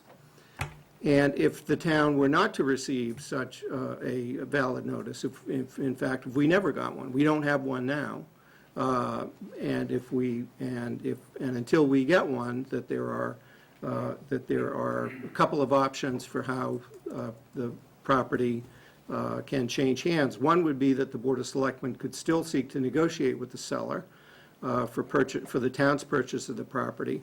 And secondly, it's an option that does exist, that in the alternative, under Chapter 61A, any seller has the ability to pay back their rollback taxes under 61A. That is, when the land is assessed for agricultural use, it's taxed at a discounted rate. And when the property comes out of 61A, you have the property owner has the ability to essentially pay back the taxes on a particular statutory formula, and then wait 1 year. And at the end of that 1 year, the town's right of first refusal no longer exists. So that's the way it's framed. And we thought that was important information for us all to have as we embark on this journey. But what we're looking for is to have a presentation from the proponent tonight, and then to have public input. So appreciate everyone's attention. So before I turn it over to the folks that are going to give the presentation, I just want to make sure that all you guys that sent in emails, letters, and anything to the town, we do have them all. They are part of our record, and we will ensure that anybody that requests them, they will get a copy. So we did receive them. They will be all the selectmen are aware of them, and that will be part of our decision-making process. And we had also agreed that we would set up a web page, and we have one at the town's website. It's the town website name / Cooper Farm, one word, and if you go there, you will find the hearing notice. There's a drop-down menu that contains the public comments that we've either received now, and we'll continue to post them there. We have the property owner's notice that was received in town council's opinion, and as of right now, it has the presentation that I just gave, also at the website. One step ahead of me. Folks, the floor is yours. Thank you. Excuse me, Keith. Ladies and gentlemen of the Select Board, thank you for allowing this hearing to serve as an open forum for healthy discussion about the Cooper Farm. Let me start by saying that everyone in this room and the other room, everyone is here because we all love Littleton. My name is Cheryl Gould. Most of you know I'm an attorney in Littleton. You don't get to be an attorney for 35 years in a small town without displeasing some of the people all of the time, and all of the people some of the time, and you know the rest. But Littleton is my home, too. I've raised 2 families here. 4 generations of Goulds live here. I earn my living here. I live and work and play here. I'm committed to this community. I attend every town meeting. My children attended Littleton schools. I hope for them to return to Littleton to raise their families here. The Fields are here with me tonight, all over the room, I guess. Matthew and his wife Sheila, his father Fred. I've got Michael and Janet. I've got son Colby, who's working in the business. I've got Melissa Field working in the business. They represent 3 generations of Littleton residents and taxpayers. They all live here and make their livings here. They have children in the school system. They are active participants in the town. Matt and Sheila's daughter recently signed a professional hockey contract. She did that because of the numerous opportunities that this wonderful village helped to create for her. And if you look at any of the Facebook posts, it will attest to the community support that we get in this town for all of our children's achievements. Matt's other daughter works here. The Fields employ local and Littleton contractors and subcontractors on their jobs. They hope their children will stay in Littleton or return to Littleton to live here and be part of this wonderful community. The Coopers love Littleton. The charitable foundation started by Henry Vincent Cooper left as his legacy to this community, donates annually approximately $50,000 each and every year to local organizations, from Council on Aging to the Littleton Public Schools and sports programs, to Loaves and Fishes, the library, the Rotary, the Lyceum, to name a few. The Coopers love farming, they love conservation, they also love sports, and they also love a thriving community in which to live and work and play. So everyone in this room wants the best for our little town, and all of us care about the future of Littleton. We are all residents for a better Littleton. But we all have different views of how to achieve a better Littleton, and that's healthy disagreement.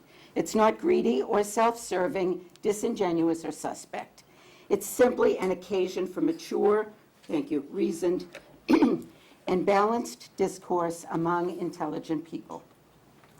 So we asked the Selectmen to host this forum within which to share our different opinions, to hear all of the tax-paying people of the community state their passionate reasons for and against the town acquiring the Cooper Farm. And I'm asking all of you as neighbors and friends tonight, please refrain from personal attacks on anyone's character or motives so we can all engage in a healthy dialogue for a better town of Littleton. The Coopers are ready now to sell what's known as the Cooper's Farm. It's been taxed under 61A as agricultural land for some time, as Keith pointed out. The statutes require that the Coopers offer the town a right of first refusal to purchase the land if there's any sale or conversion contemplated. The Coopers were offered a low price to sell to the town or to a nonprofit conservation group a couple of years back. So they asked me to find a purchaser who would pay a fair price while still maintaining the scenic vista of the farm as you enter Littleton. Excuse me. It's hot Came water. out of the cooler, I know. Listen, I expected a lynching tonight, but I didn't expect to be boiled. Want a tea bag?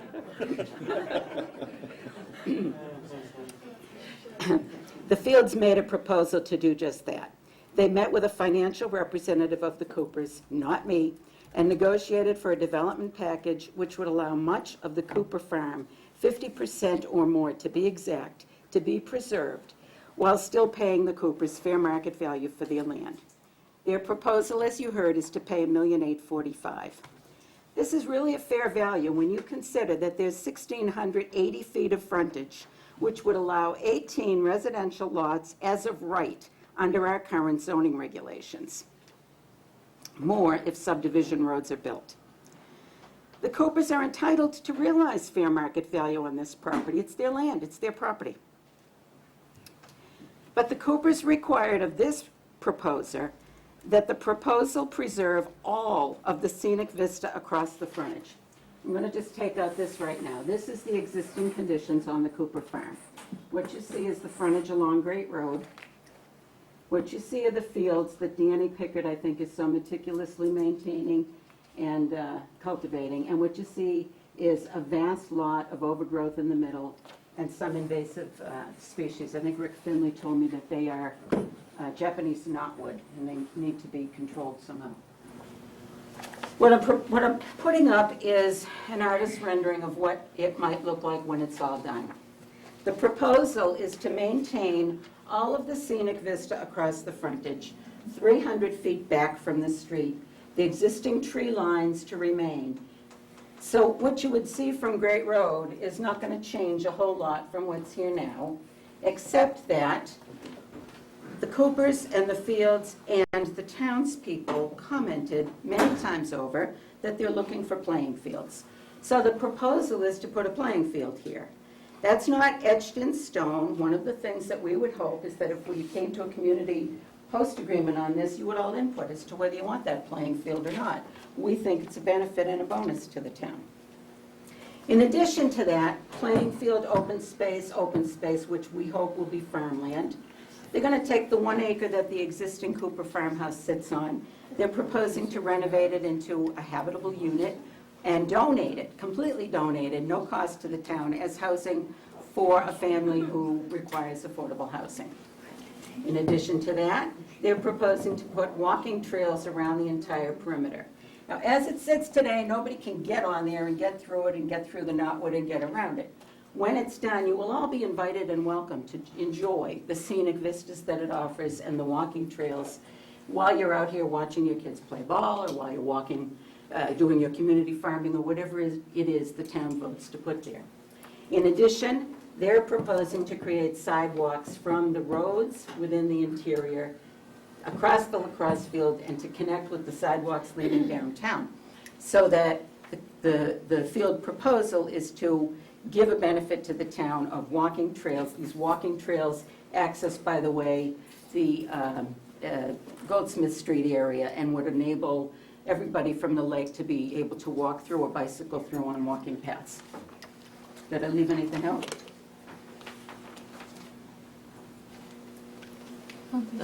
They also are proposing an over 55 housing community that's modeled after what we have built, what the Fields built and the Barbadoros built in Littleton one time already. There are 12 units of affordable housing in 8 buildings. 3 of them are duplexes and 7 of them, if my math is right, are standalone. 1, 2, 3, 4, 5, 7, 9, 12. 5 of them are standalone and 3 of them are duplexes. That housing would be for people only over age 55. 3 of the units would remain affordable in perpetuity. So with this plan, you do get house lots and residential house lots. You also get 4 units into the affordable housing inventory, which this town has been actively and aggressively trying to get. The lots are remaining as half-acre lots. Half-acre lots are consistent with what projects are being approved for in Littleton through the planning board as long as open space is provided. This project is providing open space. This project would look very much like the scope of Mary Shepherd Farms, which is a beautiful neighborhood in Littleton. We don't have a lot of neighborhoods in Littleton. We don't have a lot of places where our families can walk their dogs around sidewalked pathways within a neighborhood. So it's, I think, a very nice project. This all results in community use of the Cooper Farm, more use of the Cooper Farm than the town has realized in the past. And as stated, at this time, the proposal is not before you on a right of first refusal, but to discuss the benefits, the pros and the cons. It's my contention that this property, so beloved by all of us here, presents a perfect opportunity for the town to partner with a known local private developer in a progressive fashion to make the best use and preservation of the Cooper land, using private funds instead of public dollars and tax dollars, and using the process of negotiation and compromise to achieve a property which might serve as a model for all future land preservation opportunities that arise in this town. Keith laid out the options pretty succinctly. One is that the Fields would like to propose to purchase the land with amenities. If that happens, it kind of looks like this. Let me just reach around here and get this one. The one behind it. Right here, this one.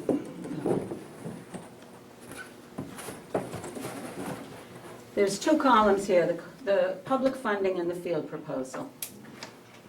If the town buys this property, the cost to acquire it is $1,845,000. In addition to that, the amenities that the fields are proposing include playing field at a cost of $350,000. Thank you. Walking trails at $41,800. The Habitat House renovation would cost $40,000. The affordable units to build 3 of them would cost $694,800.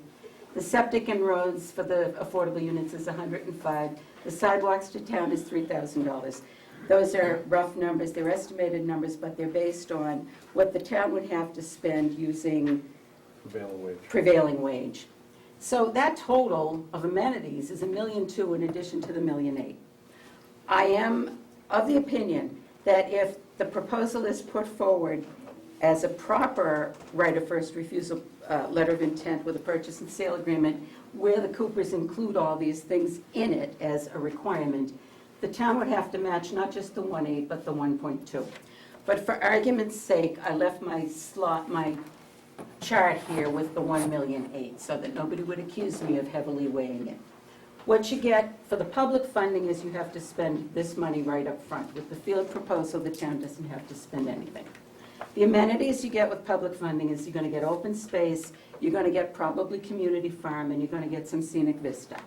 With the field proposal, you also get open space, community farm, scenic vista. In addition to that, playing field, walking trails, Habitat House, possible home for the long store if anybody wants it, neighborhood for over 55 with walk, bike to downtown, sidewalks to downtown, safe neighborhood for 23 families with walk, bike to downtown. The annual revenue from an acquisition by the town for conservation purposes is none.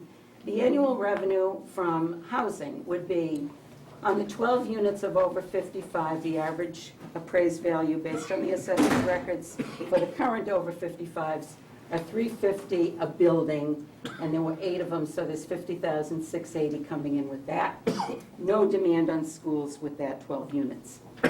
Tax revenue for 23 homes is $500,000, average price of home times 1810, the tax rate times 23 homes is $208,150. The tax revenue from the Habitat home would be another $9,000. Less school costs, and there's all sorts of input as to what this is going to cost us as taxpayers to educate a school child. Statistically, only 36% of houses that you build have school-age children, and the average nationally is like 1.2. The average in Littleton is higher. We have great schools right now. So if I took the 36%, I'm at 15, and if I take times 2 kids per unit, I'm at 360. So I used a round number of 30. There's 23 units. I used a round number of 30 school children. The Fields just built 5 homes down in the lake area. They just built and sold 5 homes within the last maybe year period. Of those 5 homes, there are only 2 children in the school system right now. So I didn't think that that was a number that was out of believability. The revenue to the community annually on conservation is really no financial revenue. The revenue to the community when you have neighborhoods and new homes and housing for over 55 is you have a vibrant population of people, diversified people, who are going to shop, live, and work here. They're going to open businesses. They're going to spend money in town. They're going to bring in taxes, excise taxes, license fees, contributions to the health and welfare of the schools and the organizational structure of the town. The annual cost to the town of acquiring this piece of property, and again, I said I was going to base it on the $1.8 million, is debt service on $1.8 million is at 4.5%, which is what the town offices told me was reasonable. Results in debt service of $871,762. The debt is usually paid over 20 years. The annual repayment is usually 1/20th of the amount borrowed every year. So you're talking about an annual cost to the town of $92,250 plus the interest on that debt. Now, the interest is a declining number that I think that Ms. Holstein has calculated out. So I'm not going to say that it's that each and every year. It is admittedly a declining number, but you live with it for 20 years. And an example of that is what we have for town debt according to the 2014 annual report. Hartwell property, for instance, was originally $575. Current balance is $270,000, and the maturity date is 2023. The Prouty property we acquired for $500,000. $250 is the current balance, and the maturity date is 5/15/2004. Lucy's land, $110,000 is the balance. Not that won't go away till 2029. Cobb's land, the current balance is $260, won't go away till 2031. Morrison land is $605 balance, it doesn't go away till 2020.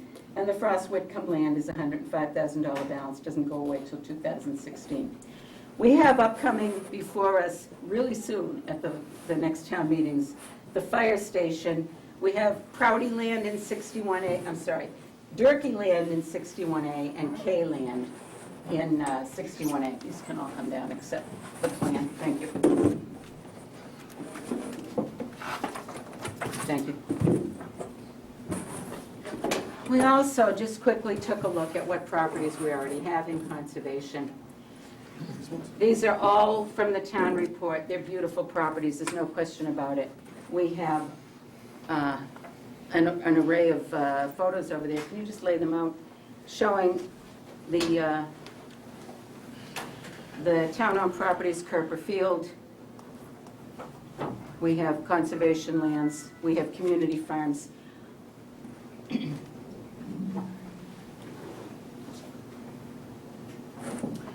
We have, out of 10,000 acres of land in Littleton, 1,400 acres in this set of acquisitions that we've done already, 1,400 plus acres. And we have in active 61A right now, 1,400 acres, approximately.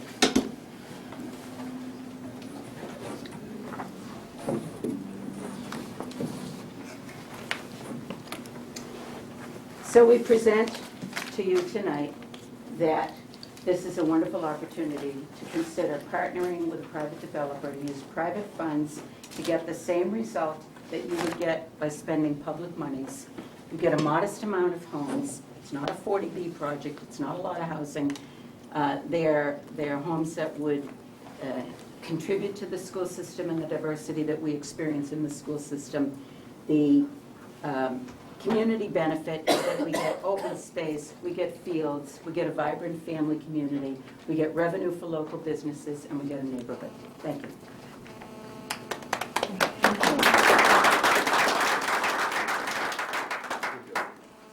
All right, board members, why don't we go through our discussion and ask any questions that we may have before we open it up to the public.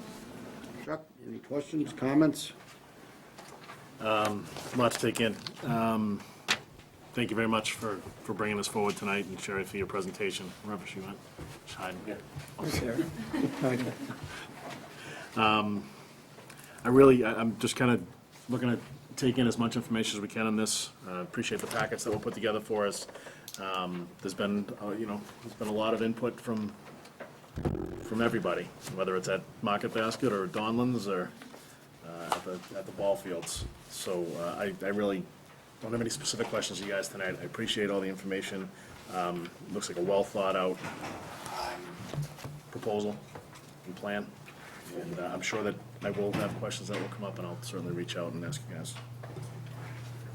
Mr. Vella? Thank you for the presentation, Attorney Gold. What I would offer is certainly there's going to be a lot of listening, as Keith mentioned, and we all agreed tonight is just the beginning, step one of this entire process. Attorney Gould mentioned two words, negotiation and compromise. I'm just going to leave it at this. At the very least, this is a point of departure for us to continue listening and talking. Thank you. Just a quick question, actually. The calculations, that's really helpful information. Do we have that, or could we take a look at that? I think that's a really great breakdown. Revenue and that kind of thing? Yeah, Yeah. exactly. Those are good numbers, yeah. Great stuff.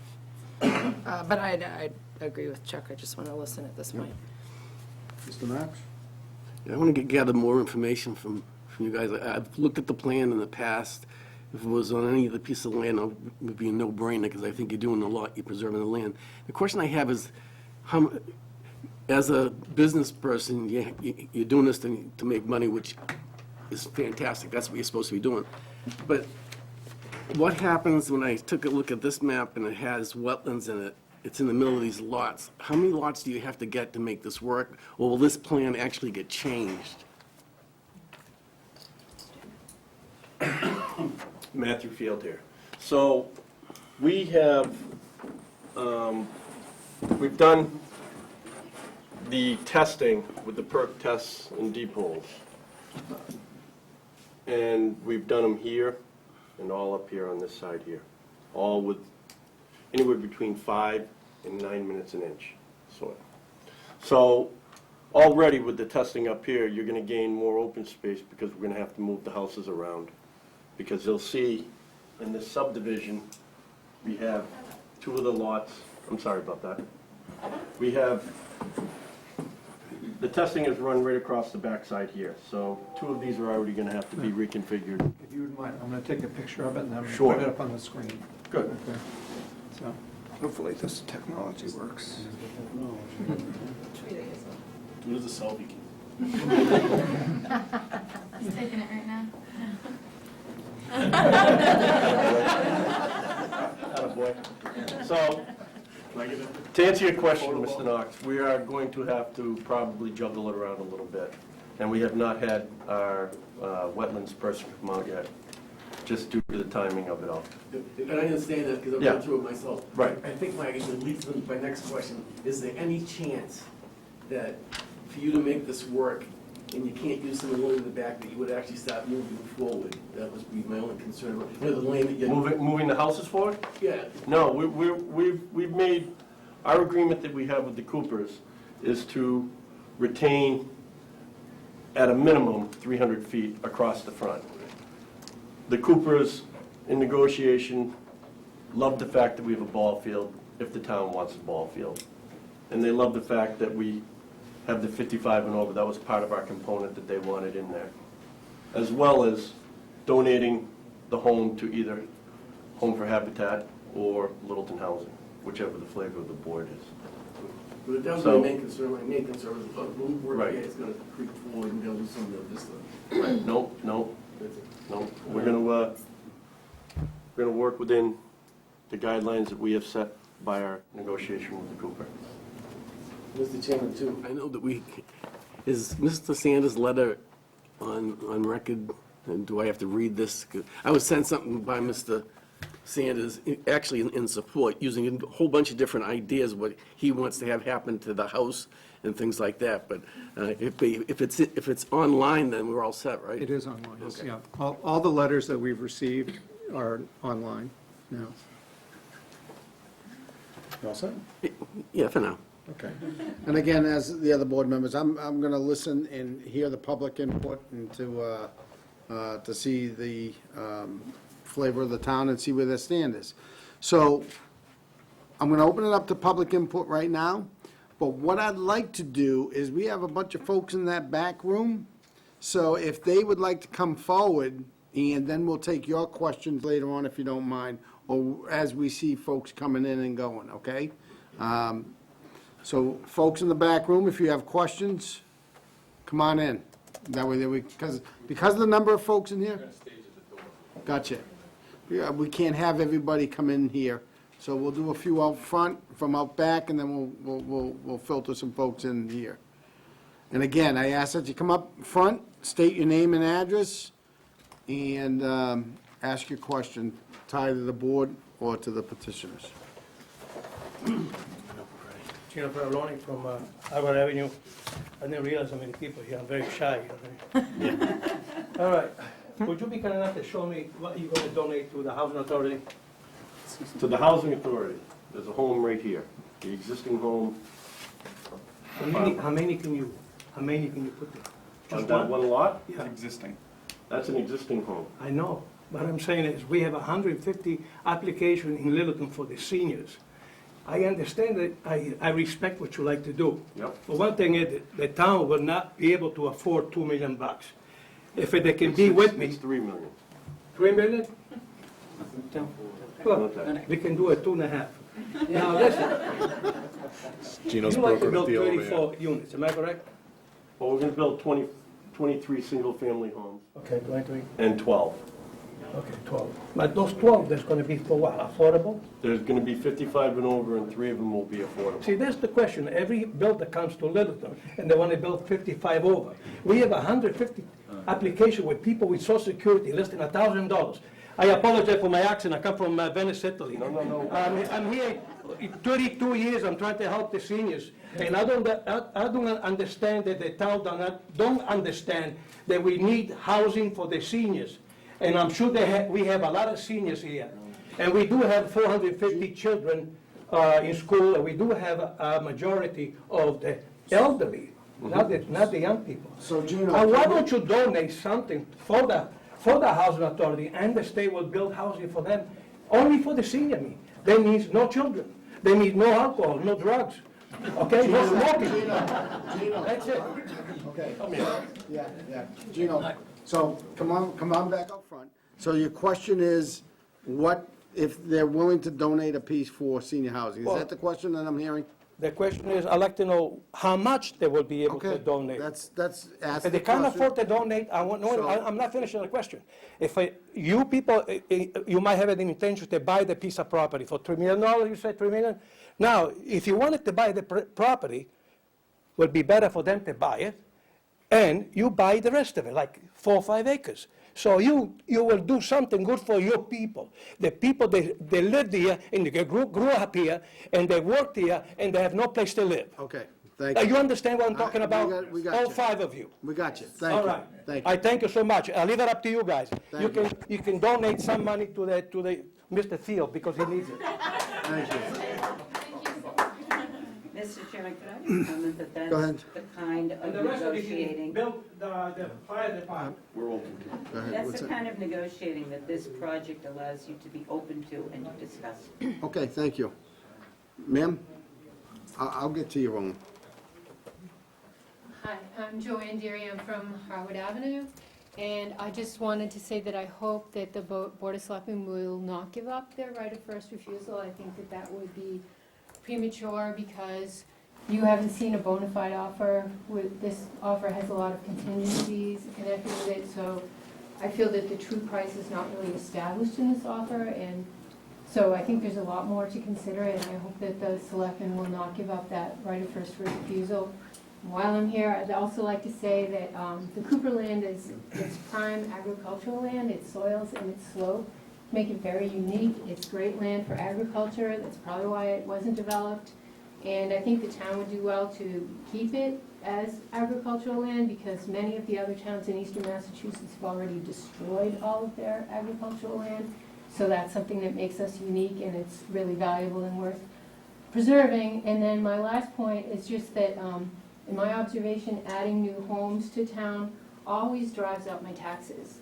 I looked up on the Department of Education website, and the per pupil expenditure in Littleton for the year 2012 to 2013 was listed on the DOE website as $12,719 per pupil. So that's just one component of the services that the town provides to people who are living in new homes. And there's no way that the taxes they pay can cover the cost of all those services. And that's why the taxes of existing homeowners will go up when new homes get added to the housing stock in Littleton. So for that reason, I think it would be wise to find a way, if we partner with many of the land trusts that have tried to help us in the past, and see if there's a way that we can keep this land from being houses. And thanks very much for the opportunity. Thank you. If we can hold on the applause too, we got a lot of folks here. So I'll take one person from this room. Come on up, Roland.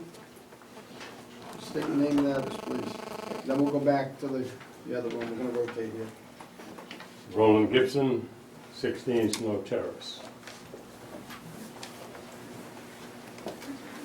At this stage, I am not for or against the project, but I need a little more data.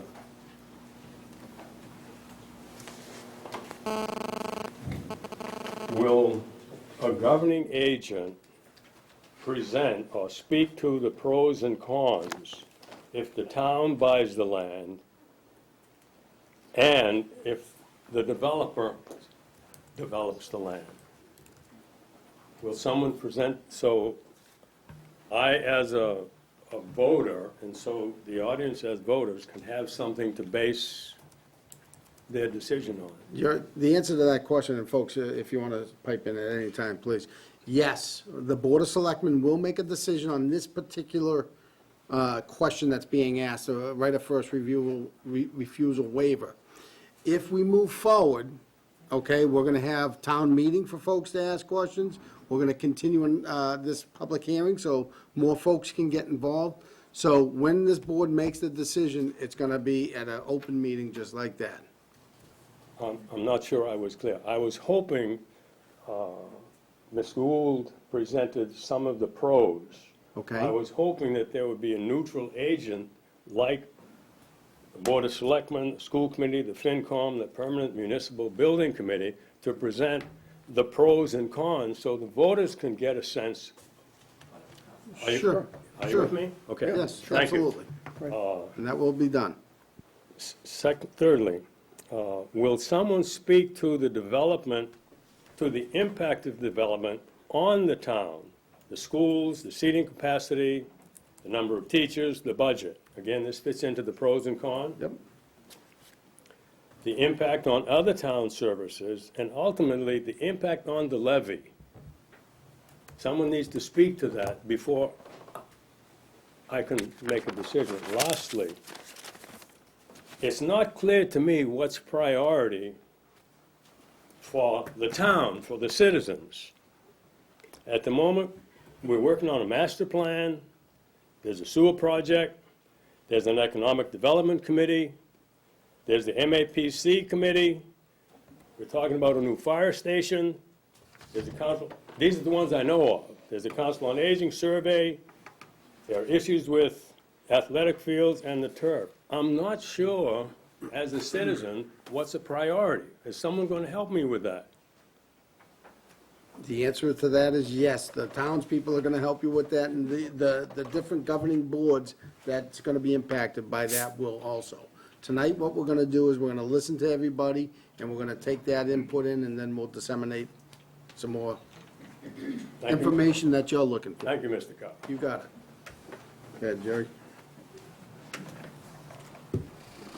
Jared Up, you're in New State Road. I'd like to echo Joanne's support of trying to acquire this land. Once farmland's gone, it's gone. Once it's developed, it's gone. And yes, you'll preserve most of the vistas. You'll still have the roads chopping up the site. This land also connects, I believe, with Church Meadows, so you put the two pieces together, you get something larger than either piece by itself. It's pretty clear that residential development usually doesn't pay its own way. At best, you break even with the schools, but you still have roads to plow and maintain, more load on the water system, more plowing in the winter, more traffic on 119. And in the past, this town's been very creative at coming up with funding where the town doesn't have to come up with a full 1.8 mil. There are other sources. We have CPA funds. And I think if the selectmen are going to let this go, it should be as an absolute last resort, not a preferred approach. And to put the 1.8 million in perspective, last town meeting, as I recall, there was serious consideration for putting artificial turf on 2 ball fields, and that was about the price tag, if I remember correctly. So if people are willing to spend almost $2 million for AstroTurf, why not spend it on real turf that you're going to keep forever? Again, please, folks, we got a ton of people here. Let's just get moved in. Yes, ma'am.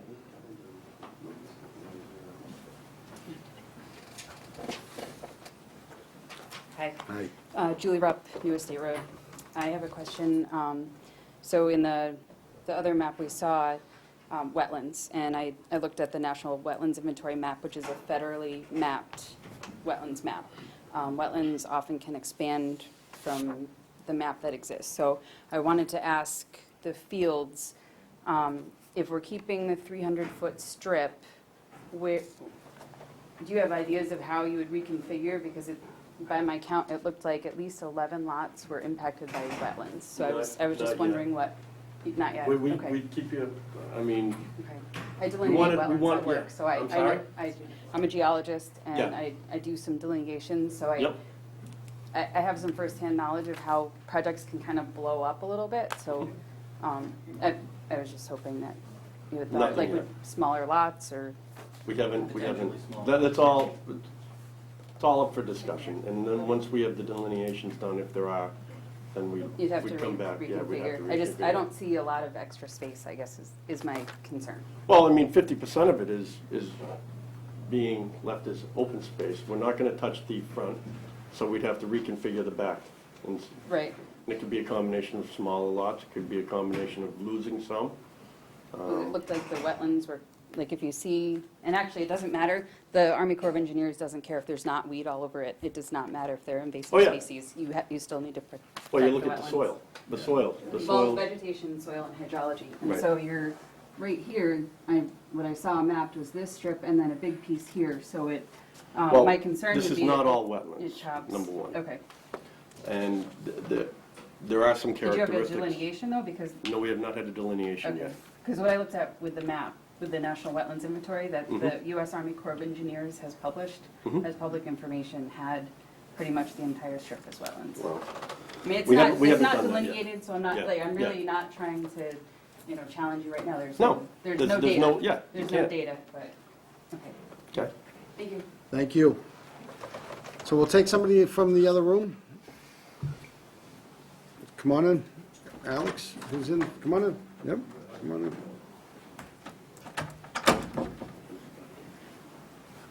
Who's this guy?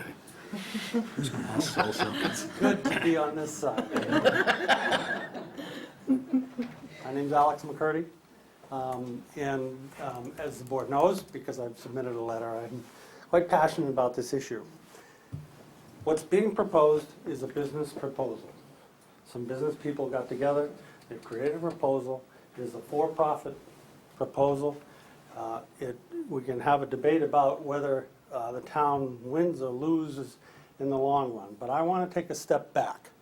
I want to talk about all our formal planning efforts that we've had over the last years where we get people together, with MAPC facilitating some of them, all the way back to the last master plan. That master plan and everything forward talks about preserving this community, what it is, its heritage and its character. This piece of property is probably one of the most iconic pieces of property that signifies that. The town, this board, your board, when I was sitting on it, but many of you were there too, recognized this and formed a committee. And that committee was broad spectrum. They were talking about athletic fields, housing for the seniors. We just heard a very passionate discussion about that. It is a true need for the community. The preservation of agricultural lands, and in there is, of course, the vista. What this program, or what this proposal saves, is the vista. And we have much more to Littleton than a vista. It's a much bigger town than this. The timing of this proposal put the town at a disadvantage because we're in the summer, we're between meetings, so on and so forth. But given the work of that committee and this board and other boards, we could come up with, as a town, a proposal that would provide an athletic field, that would provide senior housing, that would provide for the preservation of agriculture so some of our existing farmers might be able to expand into that area, could provide housing that's affordable. They could do that.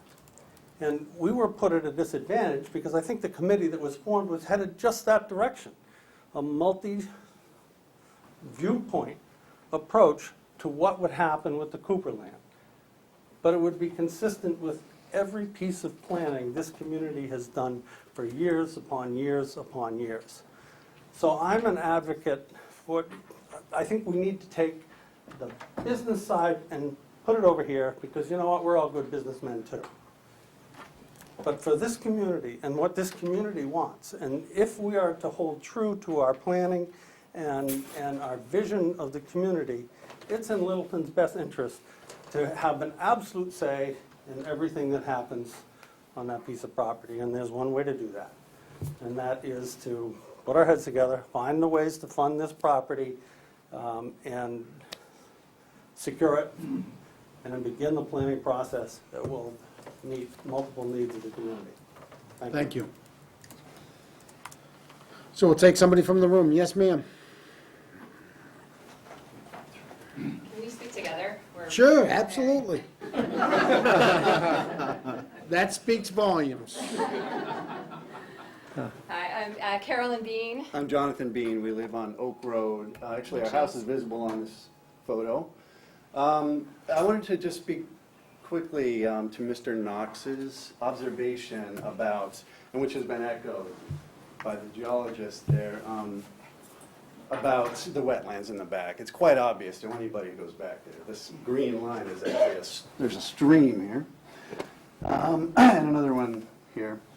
This is very wet.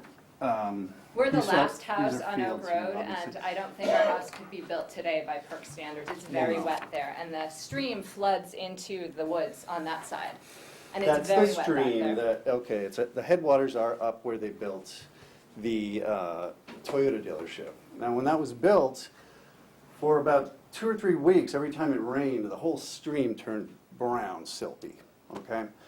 And I fear that the same thing's gonna happen when any construction goes on anywhere in that wetland back there. And that stream is, the headwaters, it's a tributary of the Neshoba Brook, which we all know, which is a tributary of the Concord River, which it's part of our water. This is where our water comes from, it's where it begins. And we need to protect it. Like somebody pointed out, when you take farmland away, it never comes back. People are building houses, nobody's building farms, nobody's building fields, nobody's planting forests. 300 years it says over there that those fields have been there for at least that long.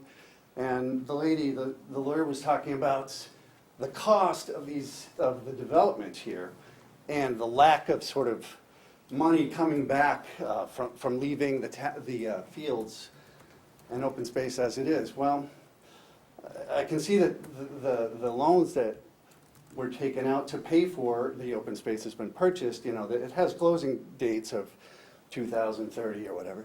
That's a very short amount of time in the lifespan of this town, which I want to see looking like Littleton for the future. Another 300 years. For as long as my kids are going to live here and hopefully their grandkids, et cetera. I don't want to see, Littleton has changed so much in the 10 years that we've lived here.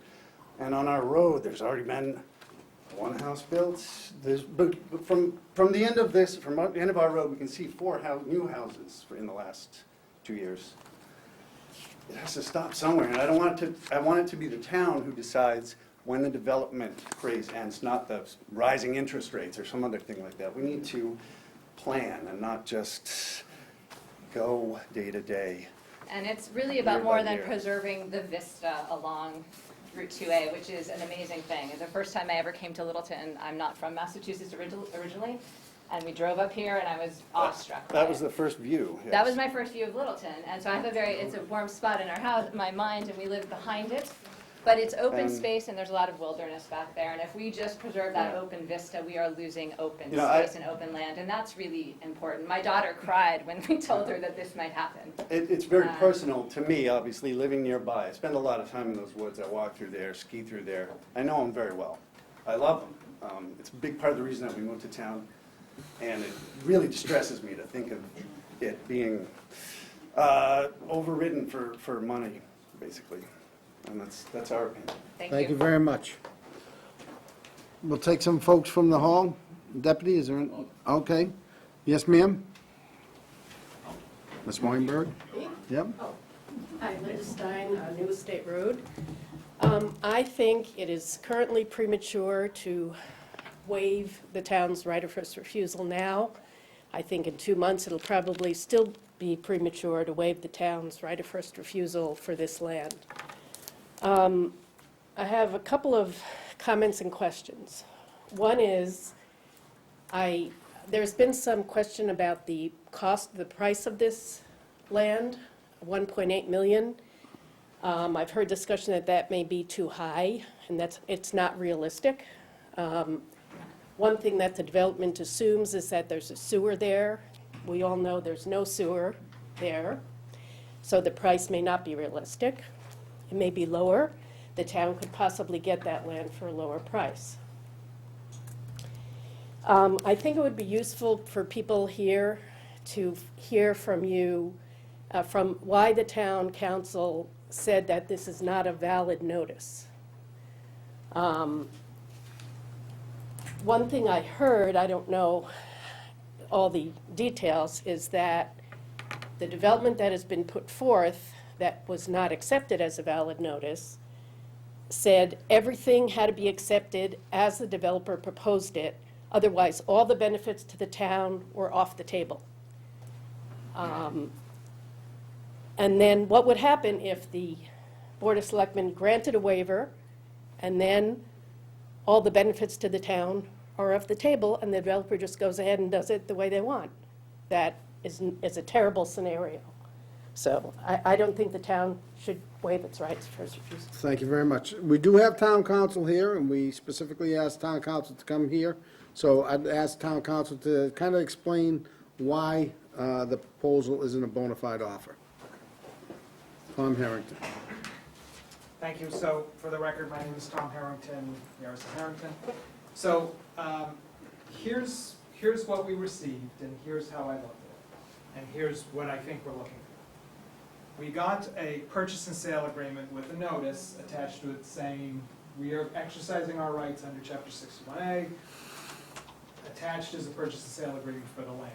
When I review that type of purchase and sale agreement, I'm looking for a few specific things. One being, are there any contingencies in that purchase and sale agreement? Because the law tells me that there cannot be contingencies because, as I think has been kind of pointed out in a roundabout way, that may change the value. So we're looking for the actual value of the land, and if there's a contingency, if a contingency were there has to be a sewer line running up 119, well, that has value. There isn't a sewer line. And I believe the contingency in this was that it was subject to planning approval. Well, there's value in that. So it wasn't a bona fide offer. By bona fide offer, we mean, you know what we've got a price, we know when a closing date is, we know that there's no contingencies, all that has to happen is time passes, we come with our money and we close. We don't have that. So I've also heard people saying we shouldn't waive our right of first refusal. Well, we don't have anything before us right now to waive. We've rejected their offer. So I think this process is to allow the Fields to explain what they'd like to do, to give this board the opportunity to consider different avenues that it may take. But right now, there isn't an offer before us, and when an offer comes in, we'll look at it again and determine if it's bona fide, if there's any contingencies attached, and we do have to, if there's things like open space along the front, well, we're stepping into the shoes of the buyer. So if the buyer is providing open space, we should be providing that same open space. So I think that Sherry was, I think, not trying to, but did explain that in her presentation. So we don't have anything before us. When we get something before us, we'll react. But I think this process is to just see where everyone stands. Thank you. Yes, sir, in the back. On crutches, apparently. Take your time, Joe. Oh, jeez. No tripping allowed. Charles Bush, 31 Mattawamkeag Trail. I think the board needs to sit back and think about people that work in this town. The people that work for the town, they have job freezes, they're not hiring. We can't get enough people to get on these, all the committees that need to be, not the committees, but the light, water, all those committees, because we have a hiring freeze. We can't get anybody on.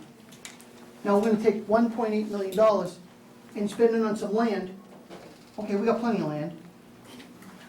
That maybe we could help the town out. Maybe for the seniors, okay? Maybe we could take some of that land that we have and build them a center with the $1.8 million. You know? And the water, the town water, if everybody's concerned about the town water, we sell to Kimball Farms. How much water do they use? You know? So I feel that maybe you don't pass it up, but you decline it. You see what I'm saying? So yeah, you take a look at it, and at the end, you say, we're not gonna bite and let someone else take it. Maybe it's not the fields, maybe it's someone else. But at least you say to yourself, where can we use this money? You know, we can't buy every piece of land just because someone lives near it and they don't want it developed. You know? So I feel that we need to look at that too. Thank you.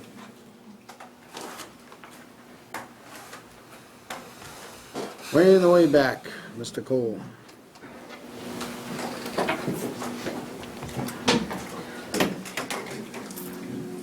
Bill Cole, 573 King Street. Where to begin? We have a considerable amount, well, maybe not a considerable amount, we have a lot of good conservation land in the town. Some fantastic purchases, the Cobb property, the Yap property, Hartwell Hill, and those are just a few. The problem I have is spending money on land that is basically what I would consider on Main Street. And Main Street in most towns is where you have businesses. And this piece of land is a very small piece of the pie. When you look at all the land on both sides of 119, all the way from Donnellan's to the end of Shaker Lane. If the town is going to buy this, are we going to buy all that land? I personally would like to see the planning board sit down and, if it would be possible, to consider making all of that land part of the overlay district. So first and foremost, the people that own it will have more options on what to do with it. We won't end up with just 400 or whatever more homes there. And we'll have, if it does become businesses, we'll have businesses on Main Street where all the people that live in Pepperell and Townsend and Groton and Ashby drive through here on a regular basis, and they may stop and spend some money. As far as the 1.8 million to put towards buying it, last weekend, the wife and I went down to the Acton Arboretum, which I don't know how many people in here have been there, but it's a piece of land that has everything anybody could want for open space. They have a paved pathway through it. They have side trails off of that are grass. They have benches. They have clearings. They have a granite fountain for humans and dogs. And they have parking for about 40 cars. Somebody can come up and correct me if I'm wrong, but none of the conservation land in this town has any parking of any significance. Most of the people that go there park illegally. I would just like to see the land that we already own made more user-friendly. I agree that agricultural land is important. We have a lot of it all the way from Beaver Brook to the Groton line. And I'd like to make another point about the comment that was made about polluting the water. I poured concrete foundations for 34 years, and we developed or poured concrete in a lot of farmland. Whenever a house was built on farmland and there was wetlands nearby, a silt fence had to be put up. And I thought to myself, this farmland has been dug up year after year for God only knows how long. When it rained, the dug up ground ran into the water, created more silt than anything. Never had a silt fence, no problem. My other point would be, we poured a lot of the foundations on Hartwell Ave when the farm was sold, and all those houses, what's the road that connects Hartwell with Lawrence, 119? Lawrence. All the houses in there on Lawrence Street and on Hartwell had point-driven wells. They only went down about 100 feet. They were probably getting their water out of Spec Pond. Shortly after they lived there, town water had to be run down there because the ground was so contaminated from all the fertilizer from the farming over the years. People don't seem to realize it, but farms are one of the biggest creators of pollution that we have. And I just want to point that out because nobody thinks about it. Thank you for listening. Thank you. Anybody else? Yes, ma'am. I'm Amy Tarlow Lewis. I'm at 3 Omega Way, and I just wanted to say that I don't want the rights of refusal. I don't want the land to be waved away. I'd like the community to have the opportunity to do a lot of holistic visioning and having conversations about what to do this piece of property. This piece of property has also been identified as a very important piece of property in our town. It's of considerable high importance, and I don't think we should just wave that away. I'm also, just since I've moved into town, and I've only lived here about 11 years, my taxes have doubled. I'm very concerned that they're going to triple at some point. You know, I know we talked about the cost of acquiring conservation land, but those debts have an end date. But when you build a turf field, when you put kids into the school system, you know, those are tax costs in perpetuity. Those never go away. And those are costs that we all have to bear for a very long time. So I'm just really concerned about that. In addition, I would like someone to tell me how the $1.8 million was determined. Who determined that number? That was the proponents.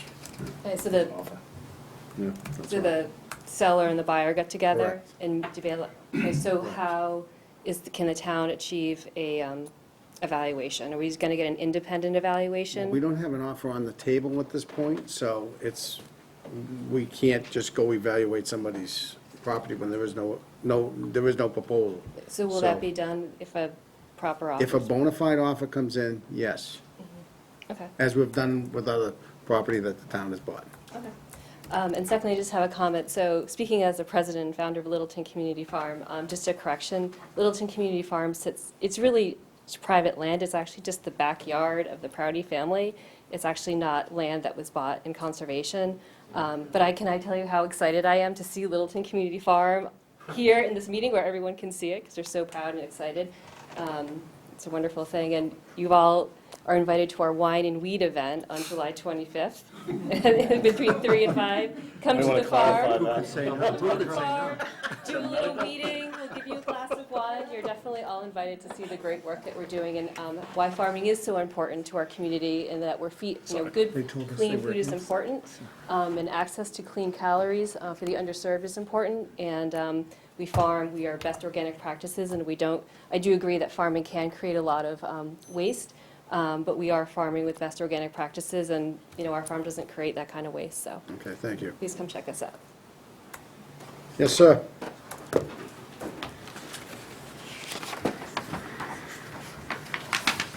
Don McIver, 43 Foster Street, and also involved with the Littleton Conservation Trust. Just to start off, this parcel has been a high priority in the town with open space and recreation report for the last couple of versions, and they each cover 5 years. So for decades, people have identified this as important land to preserve in Littleton. And never in any of the workshops or any of the needs assessment has anyone said they wanted to see 35 houses put on top of it. It does fragment it and it does destroy the farming aspect. Also at last Monday's meeting were a couple of people, I think Paul and Joe were there.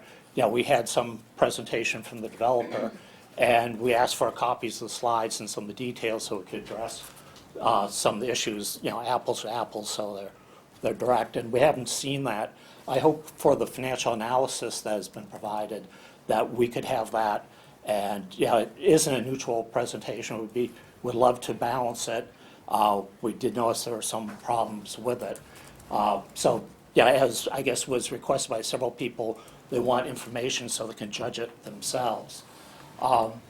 And before I get to the next part, I think I should also mention that I was very much involved with preserving a lot of open space in town, which actually saves town money. And if you develop it with houses, you do raise taxes. The real problem is the initial cost of coming to that money, which is why it's pertinent that people say there should really be a bona fide offer. There should be some determination of the fair value. I know a couple of years ago, this was assessed at $700,000. Now, prices were depressed then, and things have gone up, but I think it's very hard to justify $1.845 million. And that's the whole advantage of asking for a bona fide offer to come in with a notice of intent, because you know what the actual value is. It is justified. And then the second step is making a determination whether you want to acquire that land. Now, with the Prouty property, I was very much involved with that. And actually, the Littleton Conservation Trust paid for the appraisal on that for the town's advantage so they could get a grant on that. And it was determined on that 108 acres, about 3 times the size of this, there are 33 houses could be put there. And if you just throw in the very conservative amount of $10,000 per kid per home, you can see that pays for itself in a couple of years. Worst case scenario, 10 years. So conservation land really does pay for itself by lowering the cost of services, not only schooling, but fire, plowing. We've had a lot of discussions about plowing at town meeting. So that's an example. I can show that as a case study.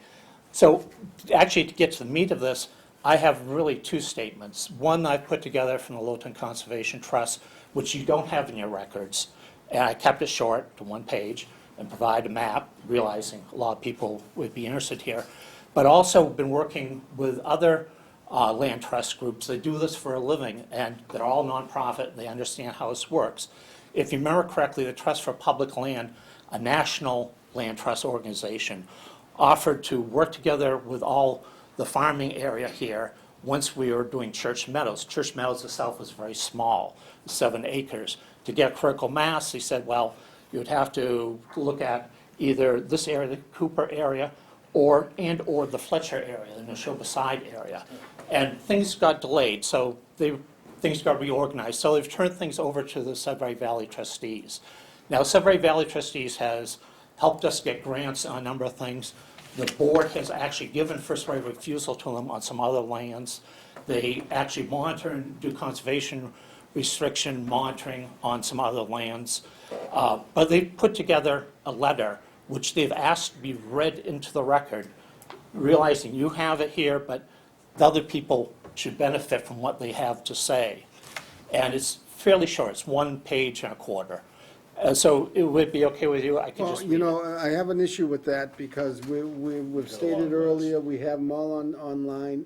So to be fair to everybody, if you want to submit that, and I think we have a copy of that as it is. We have a copy of it. It's already on the website, Dawn, so I'd Okay. ask that you not, Okay. just to be fair to everybody. Okay, and I take that at face value.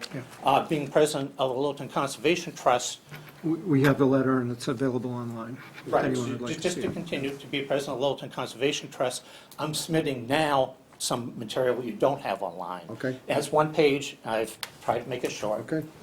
And it's probably easier if I just follow the script. It'll be shorter.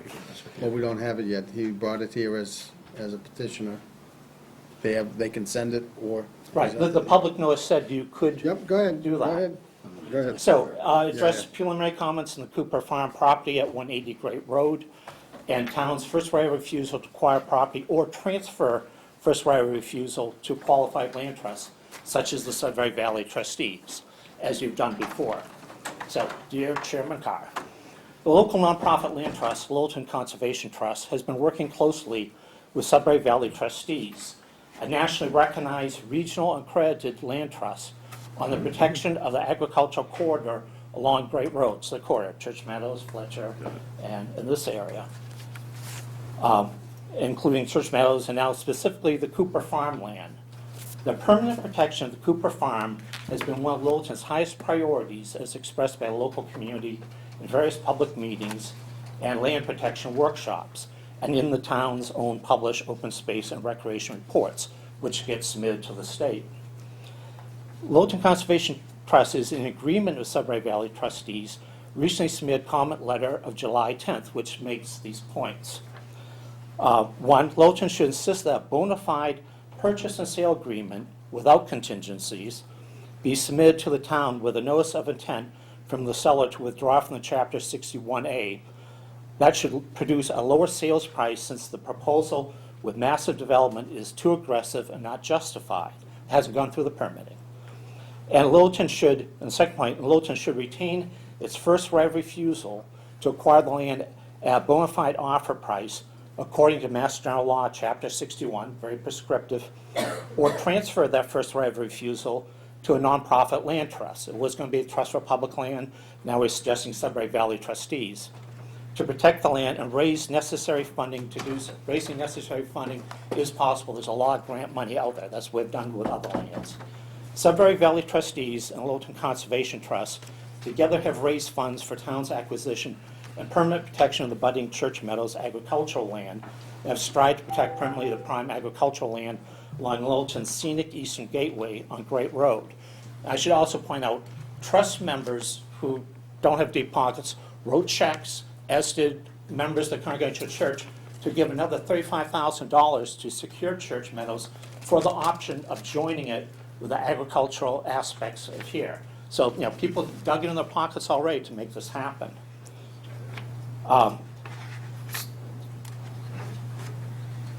Okay, the contiguous agricultural lands of Church Meadows and Cooper Farm should be merged. They're adjacent and not fragmented. Fragmenting is bad for farming. Acquiring the land is affordable and in the long run will save the town money. It will save the town money. There's no downside for the town of Littleton to exercise its legally entitled first right of refusal land rights through direct land acquisition or transfer of its first right of refusal to a qualified nonprofit land trust such as Sudbury Valley trustees, along with insisting that the seller submit a legal, bona fide purchase and sale price along with its notice of intent to withdraw the land from Chapter 61A according to that law. I say thank you for the opportunity to comment. I also attach what is the prime soils, prime agricultural soils, which are unusual, and it covers most of the Cooper land. And you can see Church Meadows next to it, and here's the Fletcher land. I'll submit this. Sudbury Valley trustees wish they could be here. It's vacation time. They cannot make it. They did submit a letter to you. You are speaking on behalf of? Conservation Trust. The Conservation Trust, though. Yes, and we've worked with them, and they've actually asked me to say this and to present this to you. So given that the bad timing of when the meetings are, we want to do that. Sure. So, Thank you for your comment. Please get to Mr. Bergman. And that letter, too, will be posted to the town's website. great, thank you. And the map is already there. Done. map- And the map is already already there. part of the record. Yeah, so thank you. Yes, sir. Mark Rambacher, 205 Hartwell Avenue. I've lived in town almost 20 years now, and I don't like the idea of developing the Cooper land per se. For the proposal, this is probably one of the better ones we're going to get. My concern is twofold here. One, I share the concern of everyone with the wetlands. If you look at the wetlands overlay on there, I don't see how they're going to get the number of houses. I also would like to say that I think it's short-sighted to look at the Cooper property by itself without considering the adjacent farmland with it and the idea of an overlay district and figuring out what the town wants to do with all of the agricultural property there along 2A would be a better approach than considering these piecemeal. Thank you. Anyone else? Yes, sir. Way in the back. Whoops. Ed Mullen, 10 Gristmill Road. One of the things I keep hearing when I'm listening tonight is that this has been deemed one of the most valuable pieces of property for protection and conservation. But what I also keep thinking about is all the other land that we bought in the past and why we haven't saved our money to buy this. If this was so important, why did we buy everything else? Let's, we've given everybody an opportunity. Please keep your comments to yourself. Go ahead, Mr. Mullin. That being said, we had money in the coffers at one time to buy other pieces. We don't have all the money now to buy this piece. as people do know, I'm a proponent of turf fields. I'd rather see the money go towards something like that for active recreation. However, if this does end up being a piece of conservation, I would like to see it be open to recreational bow hunting. Thank you, sir. Yes, sir.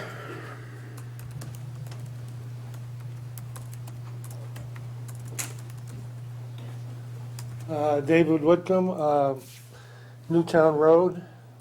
I was born and raised on a farm, dairy farm in Littleton. And around the supper table, quite often when I was young, I remember discussions about buying, selling, keeping, whatever. And very short comment that my father had was, well, you know, do you know why pasture lands don't make good house lots? Because they make good pasture lands. Thank you, sir.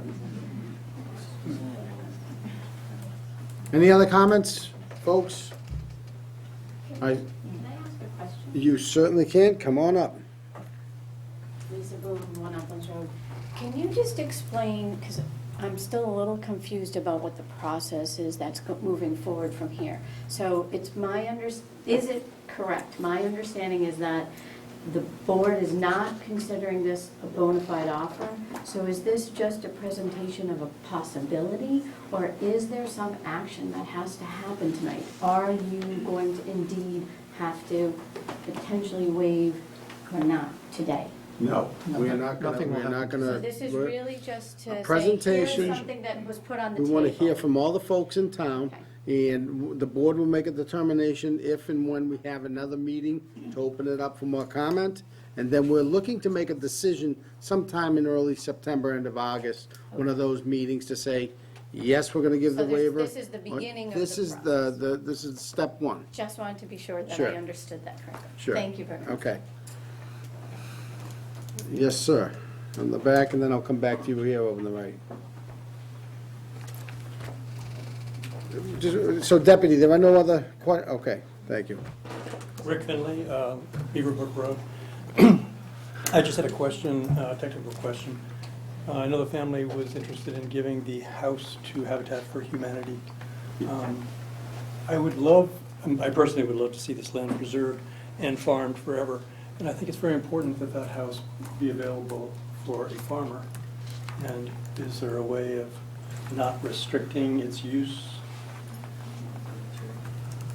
We have actually contacted a local farmer here that we would love to have her be a steward of the land and do the farming on it.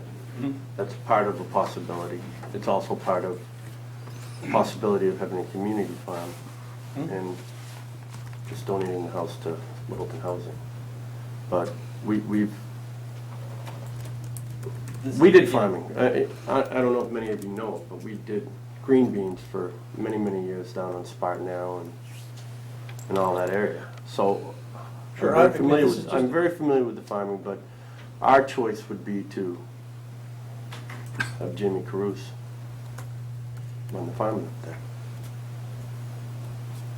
there. That's fine, but we're thinking perhaps hundreds of years, and it would be nice that perhaps at some point could be its own farm. And at that point, it will need a place for the farmer to live, a place for a barn, and I'd hate to see that disappear as an option. Mr. Chairman, Yes. to respond to Mr. Finley, that's why I suggested that this may be an opportune time to partnership with the town and create what might be a model site for a lot of needs to be met, that being one of them. Yeah. Thank you very much. You got it. Yes, sir.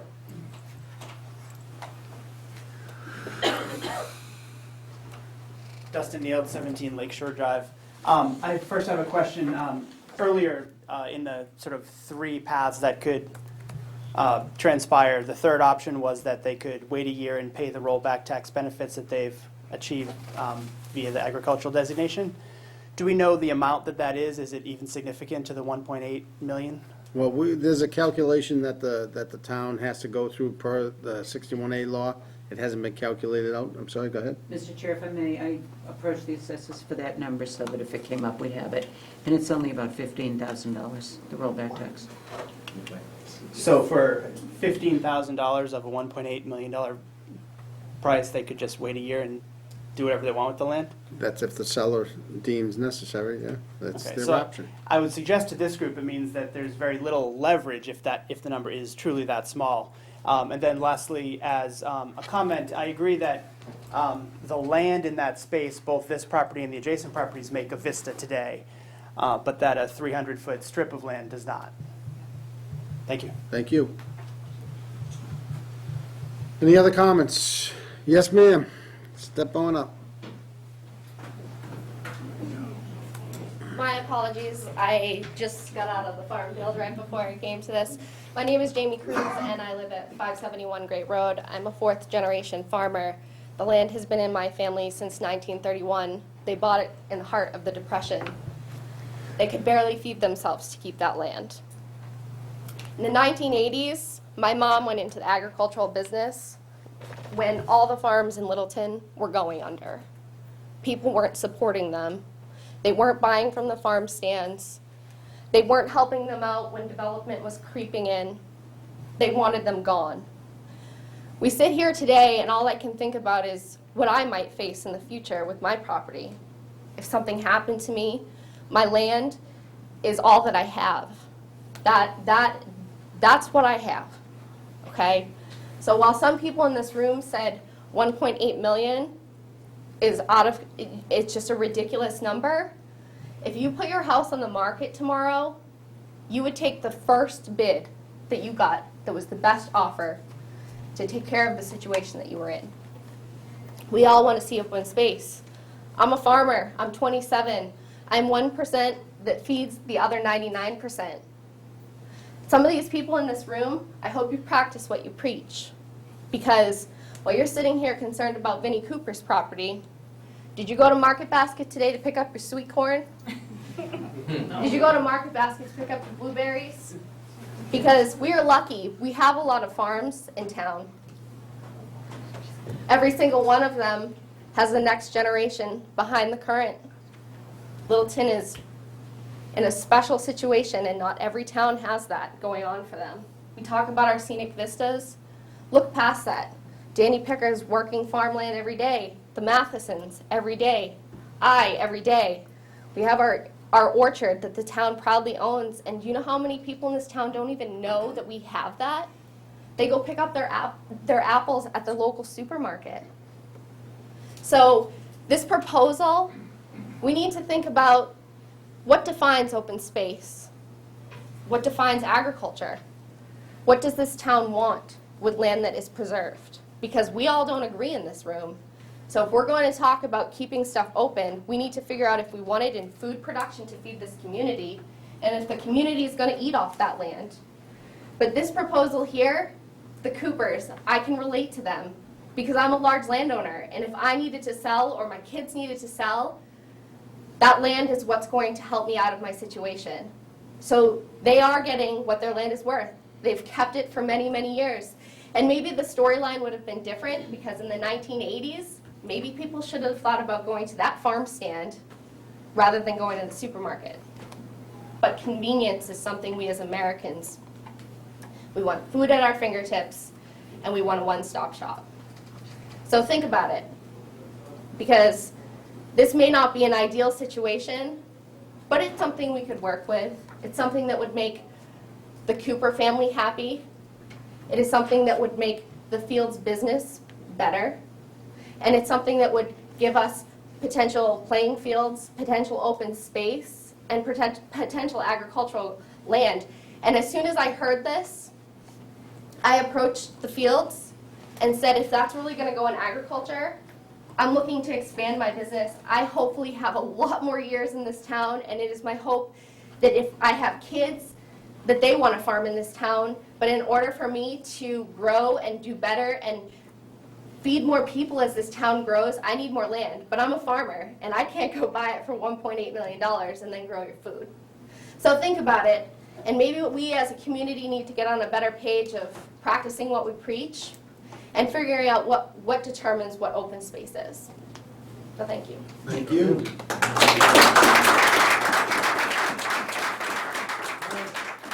Anyone else in the room? Yes, sir, come on up. John Tully, 12 Berry Bush Road. And just a point of clarification, I'm still a little, if there isn't a bona fide offer on the table right now, and I've heard that said a number of times, why does the Board of Selectmen have to make their decision by early September, which I heard the rough timeline, for whether they're going to waive or not waive the right of first refusal? Because these folks need an answer. Go ahead, Keith. But if there's no offer? Well, in our preliminary negotiations with between the proponent's attorney and town council, we determined that if the matter were ever come to a town meeting for a vote by the voters, it ought to come when town meeting meets, which is either in November or in May. And that we identified that a September deadline for this decision, if it then allowed us to move to a next step of a November town meeting, would be in the normal schedule of when town meeting is called. If not November, if negotiations have to take longer and something comes forward, the next opportunity would be May. We think in terms of those 6-month cycles. What we desperately wanted to avoid, though, was calling a town meeting prior to Labor Day, or at some time. I mean, it's one thing that there aren't a lot of folks, well, it looks like there are a lot of folks here, but that if there are not a lot of folks who could, if there are other folks who couldn't be here because it's the summer, and they couldn't come to a selectmen's meeting, we would not want them to be unable to come to a town meeting at an inconvenient time. So that's why. Thank you. Any other questions? Yes, ma'am. Katie from Goldsmith Street. I want to know, are you seeking input from other boards on this issue? At this point, no. This is our first step. Will we? Yes. Okay. And also, I heard tonight that there are organizations that are ready to raise money to purchase the land, which would make it possible that we could not put houses and therefore not raise our taxes. And it just occurs to me that if we wait till September, that's time that we could be spent looking for funding to purchase it that would not cost the taxpayers anything. We don't want to rush this. Yeah. We don't want to rush this. What we want to do is take the time, listen to the folks that are proposing what the development would look like, and have the townspeople gather and give us feedback. And if we have to we're going to have another public hearing, we'll have another public hearing to see the response once this is out. Because there's folks out there that don't know this is going on yet. All right? Yes, sir. I think this is going to be our last one for the night. This is a technical question. Michael Zeldin, 11 Loyan Street. This project looks and walks and talks like what I've seen before, and I'm just curious, it's a coincidence. Did you happen to study or talk to the folks trying to do the deer alewife fish development? No. Okay. This is all on my own. No, this is great, because what this speaks to is Littleton finds itself in a peculiar situation.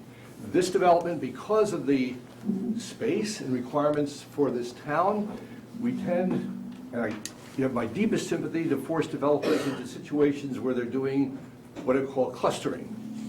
Now, if you're in a city or a large town where you have space, I'm not talking about Littleton. Littleton does not have the space for spreading stuff out beyond a certain cluster point. So all I'm suggesting here is that what we're looking at is a situation where both developers who come to town as well as the townspeople are facing a problem where, because Littleton is geographically small, our population is small, and our resources are limited, we are being forced, both developers and the town, to look at city-type developments. Intensely clustered, intense land use that contradicts what the small town looks like. So which way you go, this is a tilt. Should I talk about A&R? No. Thank you. No. Thank you. All right, so that's our last comment tonight. I want to first thank all the public that came out tonight. I really appreciate it, and I know the board appreciates all your input. I want to thank Sherry and the Fields for coming out tonight also. At this point, I'd look for a motion to extend the hearing. I move that the Board of Selectmen vote to continue until Monday, August. Your first meeting is August 10th. I think that would be the best one. Monday, August 10th, 2015, at 6:30 PM. The public hearing on the seller's request to waive the town's right of first refusal under Mass General Law, Chapter 61A, Section 14, for the 34.23 acre Cooper Farm property located at 180 Grape Road. Second. Been moved and seconded. All those in favor? Aye. Thank you very much, folks. See you August 10th. Thank you very much. Thank you. Can we get, A couple minutes? can we get, We're going to take a little recess here for 2 minutes. Email you when I Hope that was on. this picture. Yeah, that's fine.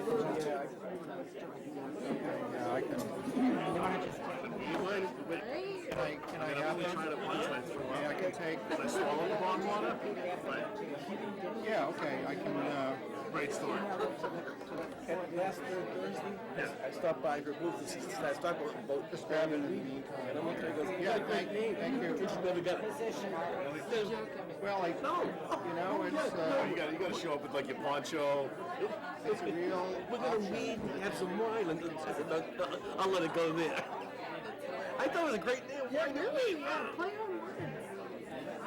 I was surprised how tame it was. I thought everyone was polite and respectful. Well, yes, it was, and You have to look into that, point it out. rather, In the notes. well, it was helpful for me to sit through last Monday night, $1,000 rollback with no structure. Then we can do anything we want with that land. And we can have 18 houses. All over the place. So I said to Jim afterwards, I'm gonna frame it just so that people understand what we're doing. And can focus on it. There was no discussion about, how awful it is and that took up half of our airtime last week. Sometimes they blow their water. Well, it was helpful to hear it then.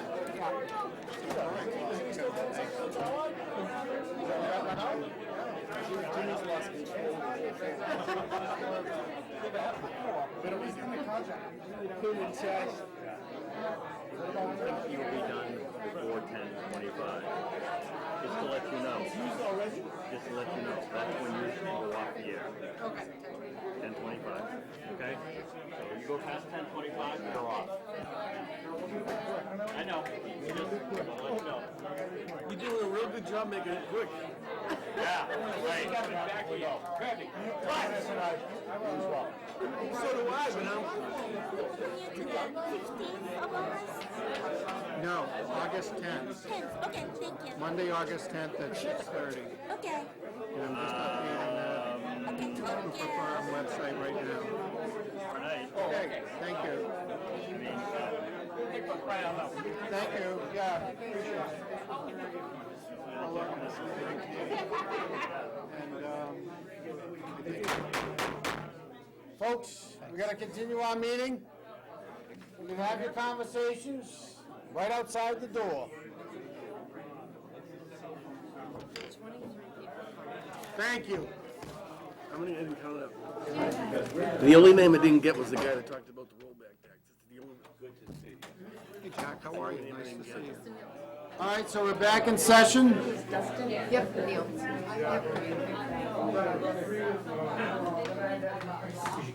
I already did. Come on, folks. All right, moving on. All right, go back to 2C. I'm sorry, no, Yeah, 2B. Or not 2B, to be or not to be? number 2.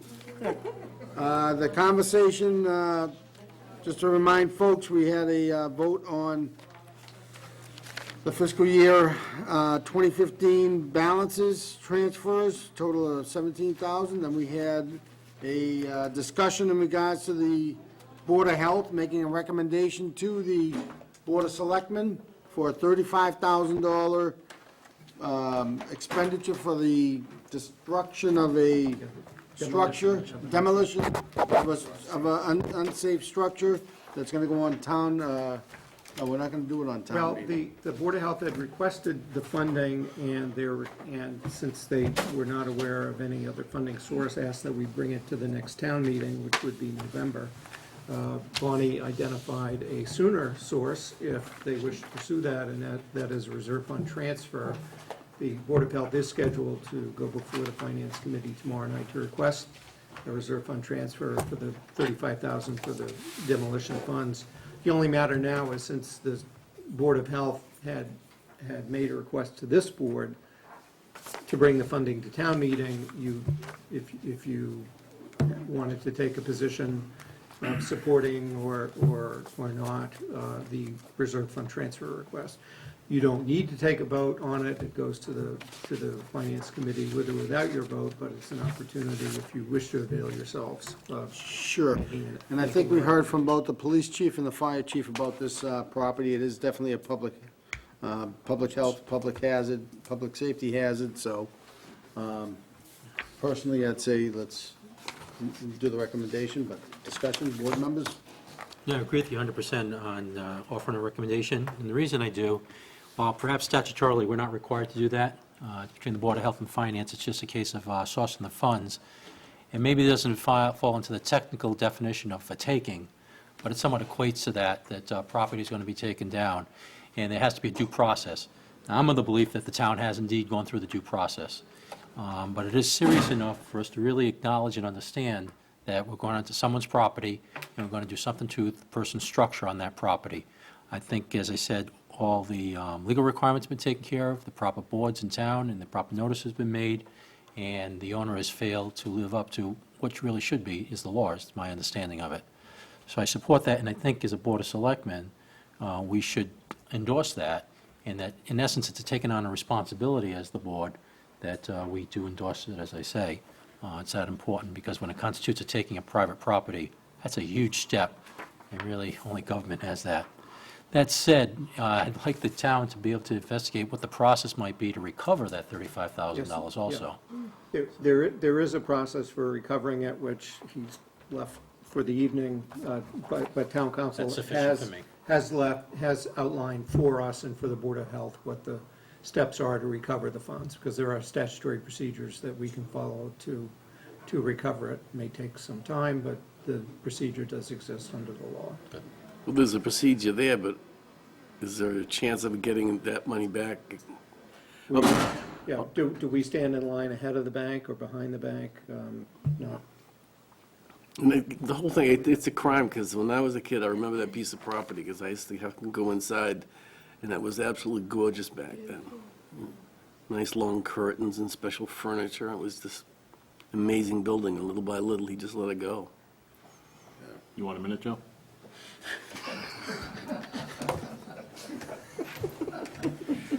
Any other further discussion? No, I agree. Here- I need a drink. Go ahead, Mr. Cole, make it quick, please. Very quick. I happen to be looking through the file on this property, and it actually was condemned back in 2003, but there was no follow-up. So, and nothing has changed except it's gotten worse. Very good. Thank you, sir. All right, any other comments from the board members? I'd look for a motion.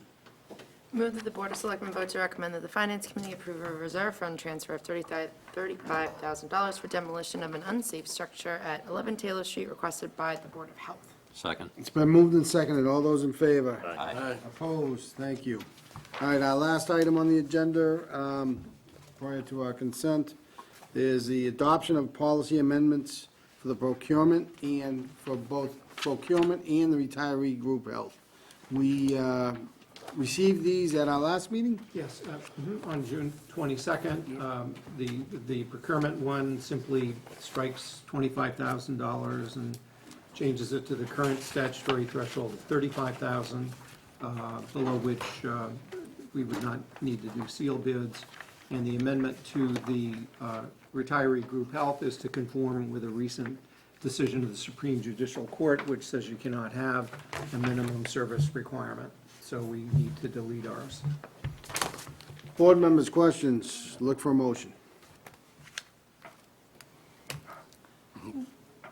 Move that the Board of Selectmen vote to adopt proposed amendments introduced on June 22nd, 2015, to the following policies. 1, procurement policy, including increasing threshold for sealed bids from 25 to 35,000 per Mass General Law, Chapter 30B. And 2, group health policy for retirees to remove the 10-year minimum service requirement for retiree group health per the Supreme Judicial Court decision in the Irving case.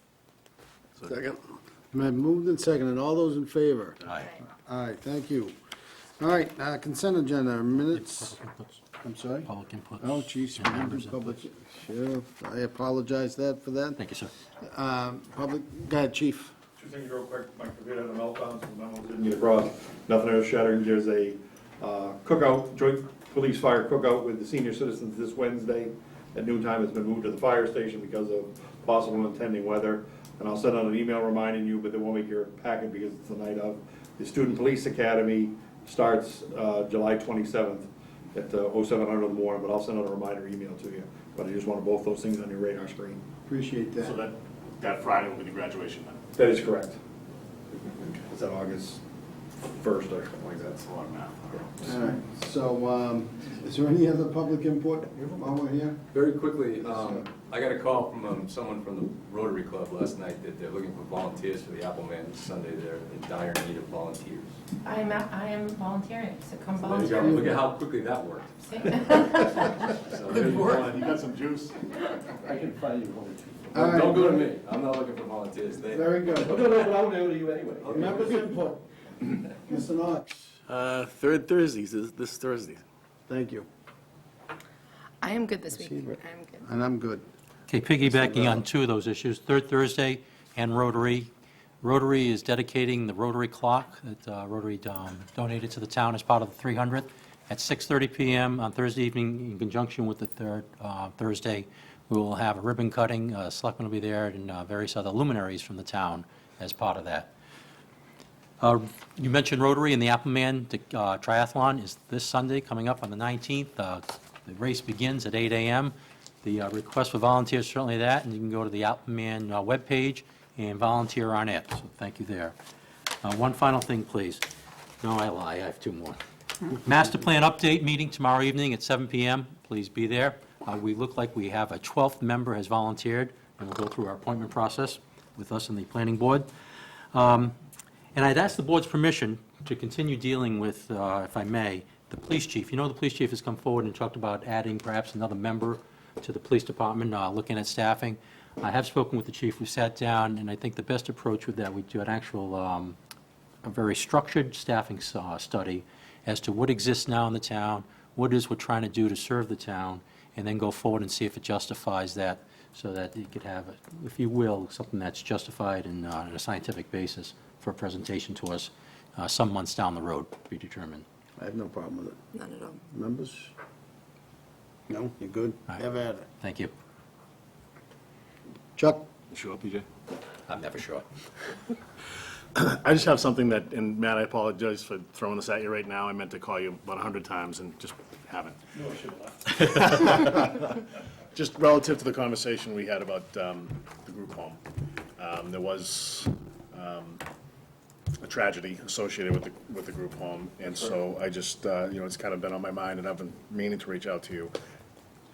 And maybe it should be something that we do offline. Is there any update on what you and Jeff are putting together to try to get some sort of a... Yes, there's been some back and forth, and I guess at this point, I think for the next meeting on the 27th, we'll be putting out that hopefully the board can announce at that meeting that night about the formation of this, I don't know if committee is the right word for it, but maybe group home liaison committee or outreach committee or something like that. And I don't necessarily know that a board member has to be on it, but if someone would like to, myself and the deputy possibly. I know there's a couple of patrol officers, because we're also trying to use this as a twofold thing. One, to keep the town advised of what's going on, hopefully reintegrate them in the group home into the community and make it, a functioning part of our community, but also to break down some of the barriers that do exist between the clients who live there, and, you know, especially my department, so. Yeah, that is something that And I know, you know, I know the entire board has expressed severe interest in Yeah, Mr. Carr especially. so, I guess I'll piggyback on what Chuck said. So we can definitely agenda it. Let's get an email to Keith and myself. And we're looking for that MOA, that SOP type document also, so. I mean, that's what you were asking, right? Yeah, exactly, just the formation and, Sure. you know, how it's gonna be constituted and that kind of stuff, because. Perfect. Just let us know when you're ready and we'll get you on. Yeah, PJ was done, but now he's not done. Because this is not member input. Okay. We received a Mass DOT letter from Secretary Pollack about non-discrimination insurance requirement. What's our process on getting that signed out? We brought it tonight and for the chair to come to sign. Okay, here's why I bring it up. On page 5 of the supporting documentation, it talks about you have to keep records, and there's a long, very long paragraph, because there's 22 pages to this particular assurance. And it talks about keeping records and maintaining records and being able to produce them. How much does that cost the town to keep the records that this requires? We never throw anything away, so I couldn't make a determination about what records are peculiar to this requirement or anything else. But when a state agency requires us to keep records as a condition of continuing to get their grant funds, we keep the records. It's a condition to continue receiving money from the U.S. Treasury that was put in by taxpayers. And my point of this is, it follows in the line with many of these sorts of mandates from whether it's state or federal level. Frankly, it's going to be a small amount of money. I believe that. So Keith's point, I think, is valid. Nevertheless, it's something to point out to folks that when people ask, well, why do my taxes go up? There's always something, there's some small increment, and when you begin adding them all up, and this is one of those increments that contributes to that. This is a federally mandated thing passed down to the state that we have to, and it's 22 pages worth of documentation to read through before you sign it. Right. There are destruction schedules that Yes. both state and federal requirements have Know them for well. any document. Well, it's good that we don't get rid of any, we don't dispose of any of that, and it's probably even better that we don't recycle, because it's expensive to recycle. I learned that earlier today. No, it's not. Not the way we do it. We do it the right way. You see? We do it the right way. I know. Yeah, getting punchy. So, any other member inputs? All right, let's Wine get and on. weed? What's that? Wine and weed? Wine and weed, yeah. Don't go there. Thank you for your indulgence. So, we have minutes approval, Mr. Alvella, if you would. Yes, let me call that page up. And I want to make sure I get the right dates, because we're approving two, right?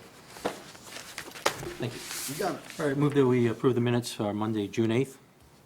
Second. Then move the second. All those in favor? Aye. Move that we approve the minutes from June 22nd.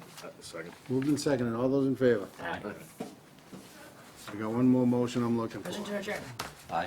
Second. Second. Beat you. Been moved and seconded. All those in favor? Thank you very much, guys. It was a great night. Thank you.